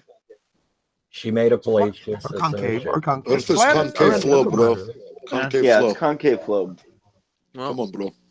Do any of us really know? Do any of us really know the shape of the Earth? Yes, I know your ignorance onto society. They think they do. Being totally honest, it is concave flow. In being totally honest, do any of us actually know the shape of the Earth? Yeah. Ebbing, I know it. Over here. Well, before we can even investigate, we need to know the truth. So before we can start any investigation, we have to start with a blank slate. Ebbing, let me ask you a question, please. Do you believe that people do know the shape of the Earth? No, I don't believe. People in high places. There's no need to believe that. Why don't you drop that belief, Ebbing? Why don't you get rid of that belief and then start from a blank slate? There's no need to believe that. I think they know that, Ebbing. They have defined the boundaries. They have defined the continental interland mass relationships. I think that's all well known, and more so, I think it's presented to us. You asked, does anyone know the shape? I know it. I think I know it actually. Hang on, and I'll tell you where to find it. But again, you're quoting somebody else's belief. It's not from your own observation. Right, but then you're very limited, aren't you? You're very limited. At least you're secure enough to stay with your own observation and not be dependent on everybody else's observation. Because once you're dependent on anybody's observation, If we did Once you're that, dependent on we would everybody all be else's- reinventing. If we did that, we would all be reinventing the wheel every day. Pretty weak. Well, So we should look into maybe things. your belief. This is So we just staying should- with Well, the I truth mean, as it is, rather than get rid of exaggerated all, into all Evan, sorts of go get rid beliefs. of all your beliefs. Stop relying on other people's beliefs that have created all this technology. Just get rid of it all. See what you Point out can a make. belief. Yeah. Just give Point it out a time. belief that I've quoted. Ebbing, There's why no do you belief think there. all of humanity should be limited to what you know or believe? That's not what was being said at all. Yes, what that was is being what's being said. That's rather what you're than saying. depending You're on saying other that we people's should be beliefs. limited by what you know and believe. I don't believe people are That's not upside what down on the she other was side of a saying. That's ball, exactly man. what she's saying. That's not what I said at It's all. not. That is What I exactly said what was, you're saying. Herb, you're being ridiculous. what I said was, That's if what you she's down, doing. if you She can't wants to depend throw on away yourself, all of get her. humanity's knowledge. Curve thinks if he drives long enough, he's going to be She driving wants to upside throw down. it all Yo, that's away. not what I no, said. she doesn't. She's asking about Blank That's not what I slate. how said. can we know what we know? Hold Start on, with a guys. Hold She's on. blank asking how slate. can we Hold know on. Hold on. what we Sorry, know? guys. Sorry, How do guys. we know Guys, what hold we on. believe? I think David's got a very important point to be making about driving. Oh God. So you David? think that if if I leave my house and I want to go to Australia, that I'm going to be riding upside down when I get there, huh? No, we've relative never said that once. It's you that has that Relative to misconception his starting in your position. mind. If you connect America to Russia, right up there in Alaska, you could drive around the world with all the continents we know except for Australia, right? Yep. As far as we know, sure. Yeah. How are you getting from? How come we can't have how come we can't have a driving map of that? We don't have because it's a 3D surface. No, I have a driving map of the United States. How come I can't have a driving map that connects all those continents together where I can see exactly what they look like? They're Where they are north to south, huh? They're not all connected in the way that you're even asserting. Yeah, and all the flat driving maps that you see, that's untrue. they're not accurate. The flat driving maps that you see have to be warped. The flat David. driving maps that you see have to be warped. Can I please address this map thing, David? All seven. The maps are not to scale. They're disproportionate, and you can tell because they're set up in a grid. And as you move north, they move to be more rectangular shaped grids. So how come I have a piece of paper with a map of each grid, huh? You can. You can. So why hadn't anybody? So let's see your grid map of your ball Earth. It's called an atlas. That atlas is wrong, man. That's a big lie they put in there. All those atlases are wrong. This is the real coordinate. Why is it, David? Hang on. Hey, get your book back there. Get your book back there. David, if the atlas is so, David. Hey, get it. Do it again, Lewis. You repeat it the other night. Do it. Wrong. If the atlas is so wrong, why can you use it? You're a trucker, right? Get it out back there. It's the A one. Get it. Look up Atlas of the world and let's see that map. And I guarantee it's wrong. They'll soon bring you to a grid or a Cartesian coordinate-like system. I've always said the dodo wears a checkerboard dress, meaning that in any flattened That's why station y'all keep losing every one of these debates. hang on, man. That is the coordinate system to be used, just like your local's ordnance system. Why is the grid warped, and why does it turn back into perfect squares if you throw it onto a ball with an equivalent grid? I just want to see it on a 2D map. That's all right. What you don't understand is you're arguing for something that you don't even have in a 2D map. It can't fit on a 2D map because it's a three-dimensional surface. It's a three-dimensional surface, so it does not fit accurately on 2 dimensions. So why can you get one to put in your car from Easy Mart, man? Why don't you draw an arc so that it sticks off of Big shout out to Scooby Doo. Why don't you do that?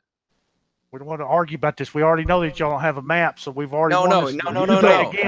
You need to understand why it is that all flat maps representing the Earth are warped, and it's for the same reason that if you were going to draw an arc that's supposed to stick off of the paper, you would have to warp it. They put these imaginary pictures out there for you, okay? And you believed them. Because they've lied to us, Lewis, about us living on a globe. This accounts for warpedness, right?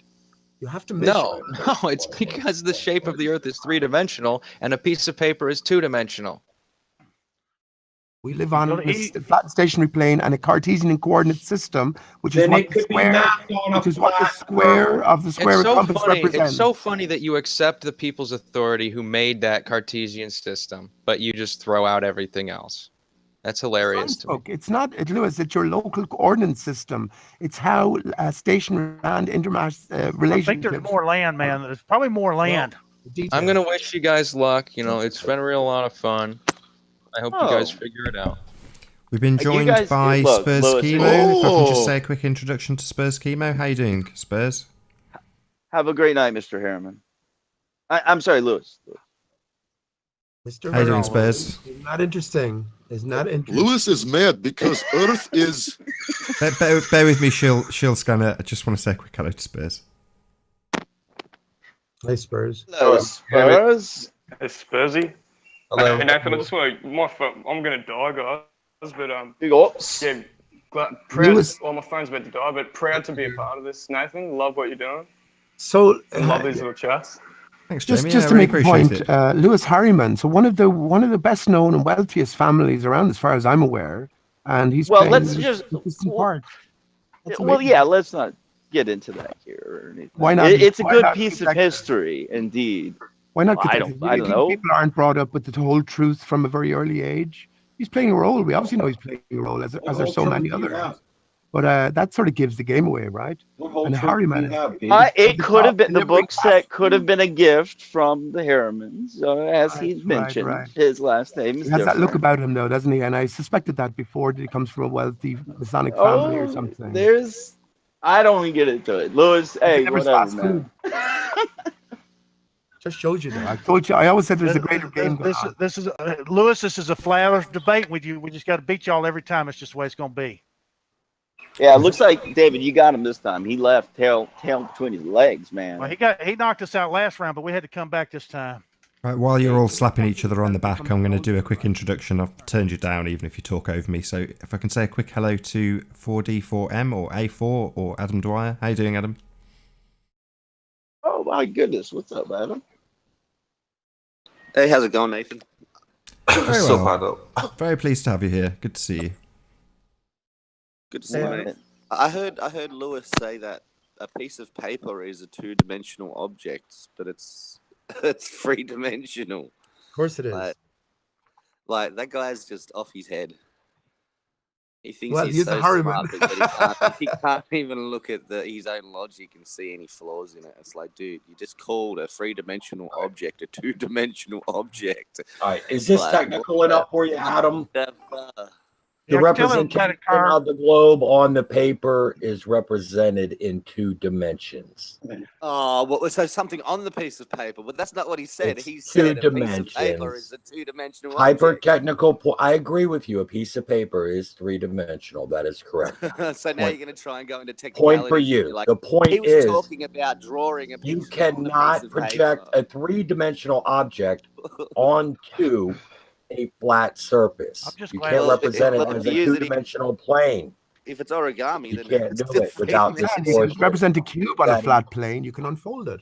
Anybody with any intelligence out there already knows what I'm talking about. You guys can keep derping about this thing that David thinks he Your has a assumption winner is we with. live on a three-dimensional ball curve. There's no assumption, Pete. You're assuming your sun reflection and Well, no. that the magic, think that- you think that magical we live on a appearance. three-dimensional- I know that's true, man. I know It's that. appear in all kinds of different places for people that's true. at The moon and the various sun exactly the same locations. size. That's just a coincidence. Even though quirk of your nature. magical reflection conforms, all observations of it do actually conform to the globe of the stated size. Moon and the sun exactly the same size. How curve. One convenient! is a How reflection of the convenient! other. How convenient, Pete. But That's you've another thing invented that becomes magic to recognized. explain away this simple globe. Good for Curved you. water. You believe that you Wait. live on a three-dimensional oblate spheroid because you've seen pictures. I don't believe it. I know, and that's pictures have Because nothing to you've do seen with it. pictures. You've seen pictures I can of do a math. so-called I can think. I spherical- can reason. I have logic, Adam. You don't know why I know it's a Do globe. math curve. Can you do differential equations? You've seen pictures I don't of it, care which is to, Pete, obviously no. a two-dimensional No, you- image. So you use these two-dimensional images to then say that it's a three-dimensional object. Andy can't even use math. I can do. Yo, I gotta Like say, you say, Nathan, the this sun's- is you an just like you say the all-star sun's- panel. They say the sun's spherical. You No, say the this moon's is spherical. pretty You weird. have- you Yeah, can't have- I totally agree. I got- think it is an all-star panel. Oh no, Your- we've got Your some proof, stunners here. your proof of these other celestial bodies being spherical is a two-dimensional image. Curved My water. friends, The Hello? Earth is flat. Globe. There you go. Globe. It is a concave globe Earth, guys. concave flow Earth reality, man. If you can't accept it, that's your problem, you know? Not our Hey, fault. Curved Water, have you seen all sides of the sun and all sides of the moon? I think so, yeah. You think so? You're not sure about that.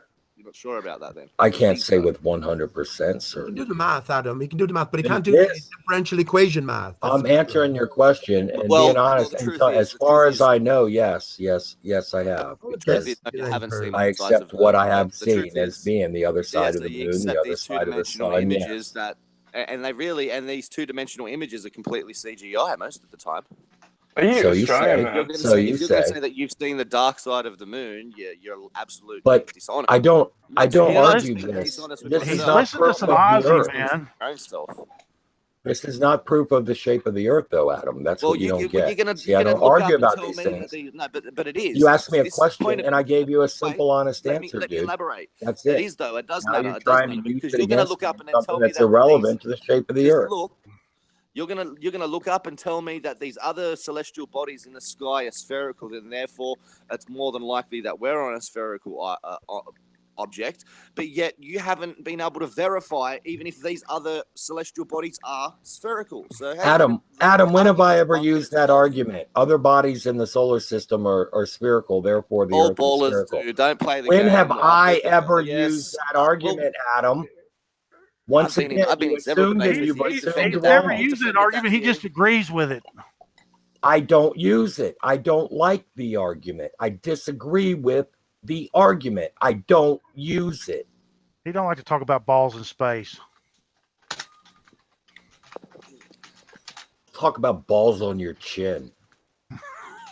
Oh, damn. In the last corner. Damn. Curve coming out with that Curved seventh Water. grade Curved Water. action.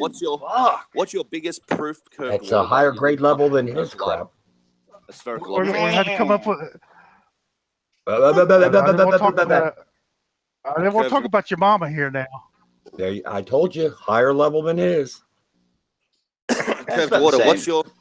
What's your number one proof or evidence that you live on a spherical object? I don't Balls on rank his them. chin. I don't rank them. Oh, that's very creative, Dave. Wow. Oh my God. How embarrassing for you. So I don't rank them, Adam. I don't. It's a He just swallows them. It's a compilation of evidence. A compilation. A compilation of evidence. Compilation of Would you various be able, forms, many be able forms. to briefly elaborate on? You already know what they are, dude. You already know what they are. Apparently, ships going over the horizon. Well, that's one. Well, they do go over the horizon. They do go over the horizon. You can't prove that happens after a certain point. Just wait.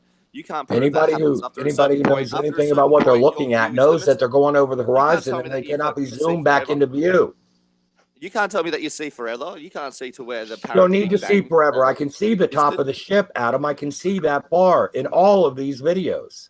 Oh my God! So you're using videos. So wait, All right, let's all chill out. Let's all chill out. You're You're using videos. Just wait a second. He's using videos to verify his claims, but he just said earlier that videos would be a two-dimensional object. I use videos from flat earthers. So you use two-dimensional objects to prove your three-dimensional world. Ooh, that is pathetic. There's nothing that involves 2D versus 3D when you're looking at a video to know whether it's going below the horizon or not. Pathetic attempt, Adam. Okay, so Kurt, you still refuse to admit that there's a mirrored water layer in operation at every zoom in over water over good distance. In every, to admit I refuse to admit that it's in every. Yes, I refuse to admit every. Yeah, sometimes I will have to say, Pete. there. Pete, so where are you going to go from that? Hold on, Pete. For the sake of just honesty in the whole situation, that is one effect of very many refraction effects, which is quite common over water. But I have to agree, it is not in every one. Over large distances, it's in every capture it is cathexis, and it's a major factor. Perhaps over water, it's like 95%. What boats are you using when the sun when you sets, see the sail disappear? Do it with it's a the false cruise horizon ship. you're getting to see You, with your It is a common effect, but I just forgive me for being so can you hear me, Nathan? petty. light Yes, in I water, can hear you. light Yeah. in water will produce reflections. So Man, they've seen lights a lot further than you can see any boat going over the horizon. So I'm What sure do that you would what boat do you use, Dave? Have you ever seen a cruise ship disappear over the horizon? Not a little petty how about Lighthouse sailboat. for 75 miles? How about the cruise ship, though, It Dave? disappears. You got to talk about the farthest you've seen a light. You can't just talk about what you see 8 or 9 miles from you. You got to talk about seeing something from 60, 70 miles. Yeah. No, You can't talk about that little short distance. You see things 10 times that far. So why would you think you're living on a ball? lighthouses would be useless on a ball, wouldn't they? Yeah, they'd be useless on You'd a have to ball. build That's them right. hundreds of Ding, meters ding, another high. knockout. Hundreds of meters high, you'd have to build them. That's not the Can Go on. light curve in the vacuum? It's not light. Well, for me, light is an effect, right? And if the sun is in constant motion, then you might get this illusion of light being bent or bending in the atmosphere. But only because there's motion involved, and we're not describing what light is properly. Actually, that was a really good point you brought up the other day, Dave, about our vacuum that we live in and planes going the opposite direction with the fuel. Did you ever get to the end of that debate? What? I'm not sure on that. We don't live in a vacuum. I'm not sure where this is going or even starting. No, I wanted to know how jet propulsion would work in a vacuum. Right. Jet propulsion. That you only have you could. Yes, you I can found only that go. really interesting. Yeah. If you go into outer space, there's supposed to be zero friction. Isn't that what they say? What have you studied about rocket thrust? That was my question. What have you done to prove the claims of rocket thrust? Have you done any examples or experiments on your own, like everybody does? Have you? Don't ask questions if you haven't done the same thing. No, there's a point to this question. The point's But no, dead the point on. is you haven't The done point the is things that dead you're going on. to ask of this person. You're going to say that this person has no legs to stand on. No, but it's because he's about done it's experiments about to to prove his claims. Are you But haven't Australian, done any man? experiments to prove your claims. All you've done is watch YouTube videos. Yeah. So Be you want to go careful, on be about careful, flat earthers Jamie. not being He's able in to prove their Australia. claims because they haven't participated in the experiments, but you ball earthers haven't done anything but watch YouTube videos. So you're a hypocrite. You haven't done anything to prove your claims. You've let somebody else do it, and you watch a YouTube video to verify it. Yep. Come on, man. You're absolutely debunking yourself. You make yourselves look retarded. You, too that easy, Lewis man. guy, the Grim V guy, all these ballers that come on here and are regulars, these are all fucking retarded, man. Sorry. They're government agents. Hey, they man, work hey, for the man, government, come on, man. Strike What one, are you First Adam. talking one in, about? Adam. Great little realm. Chill No out, man. swearing. Come on. This is a Chill good out, realm we bro. can all have a Yeah, I know. conversation. You're doing really well. You're doing really well, Everybody Adam. knows Come that. on. Come on, man. Chill out, bro. But that's Are how you from beliefs. Australia, That's man? how beliefs work. Beliefs work that way.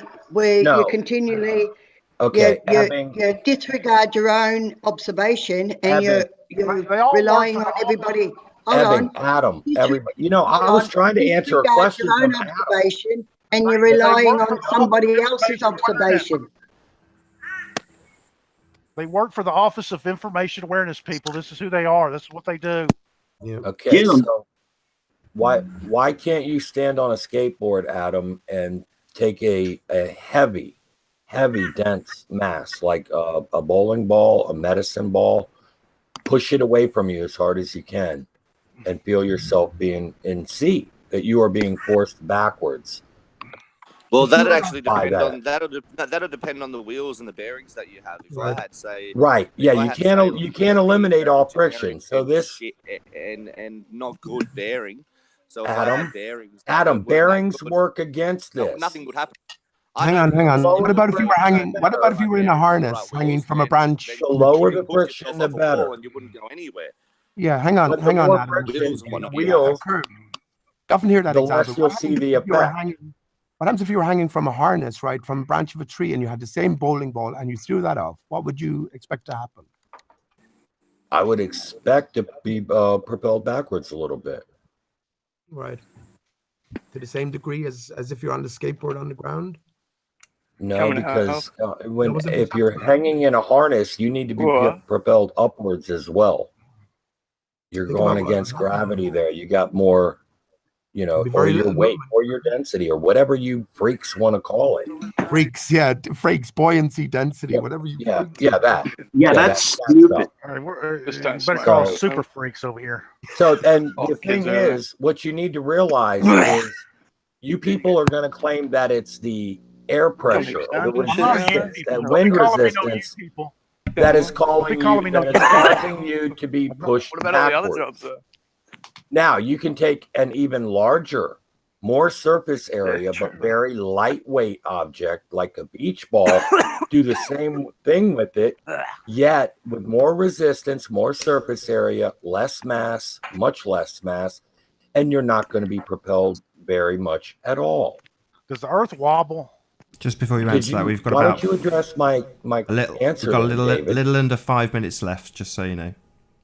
Thanks. Yeah, Nathan, just a quick question for you, Nathan. So don't talk to me Hold about on, just a quick question. He's What am I doing? wobbling over Go on. Say again, Never Cathexis. What did you say? What am I doing with my life? I have moments like this, and I ask myself. Look into the donuts. You're wobbling on a 25,000 mile ball with curve. That's what you're doing.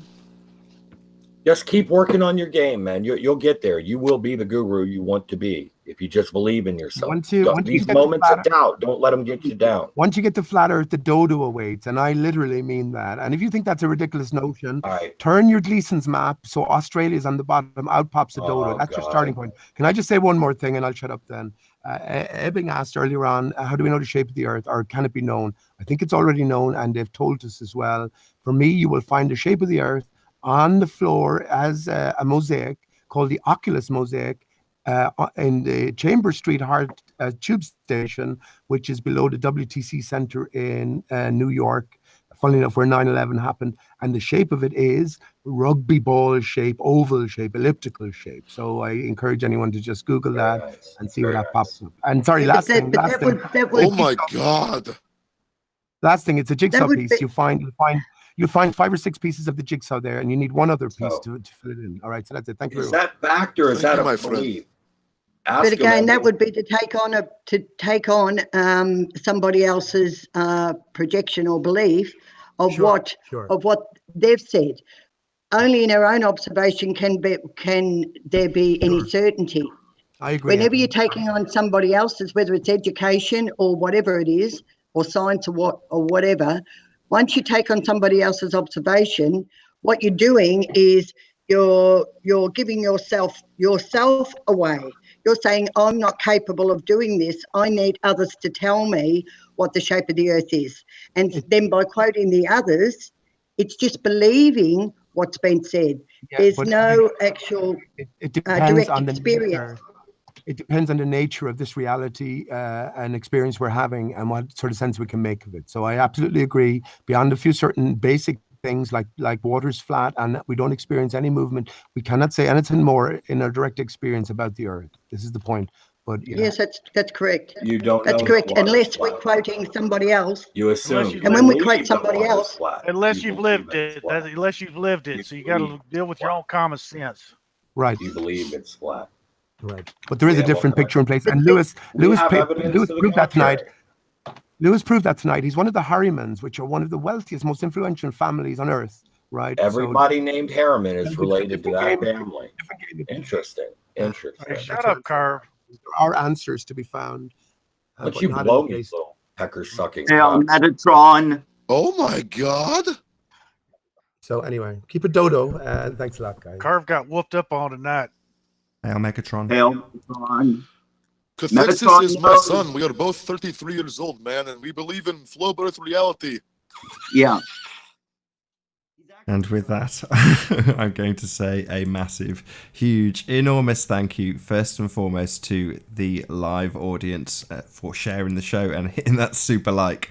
And of course, a equally massive thank you to the panel for making this debate possible.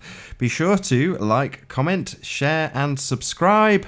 I've been Nathan Oakley, and I will see you all in the next video.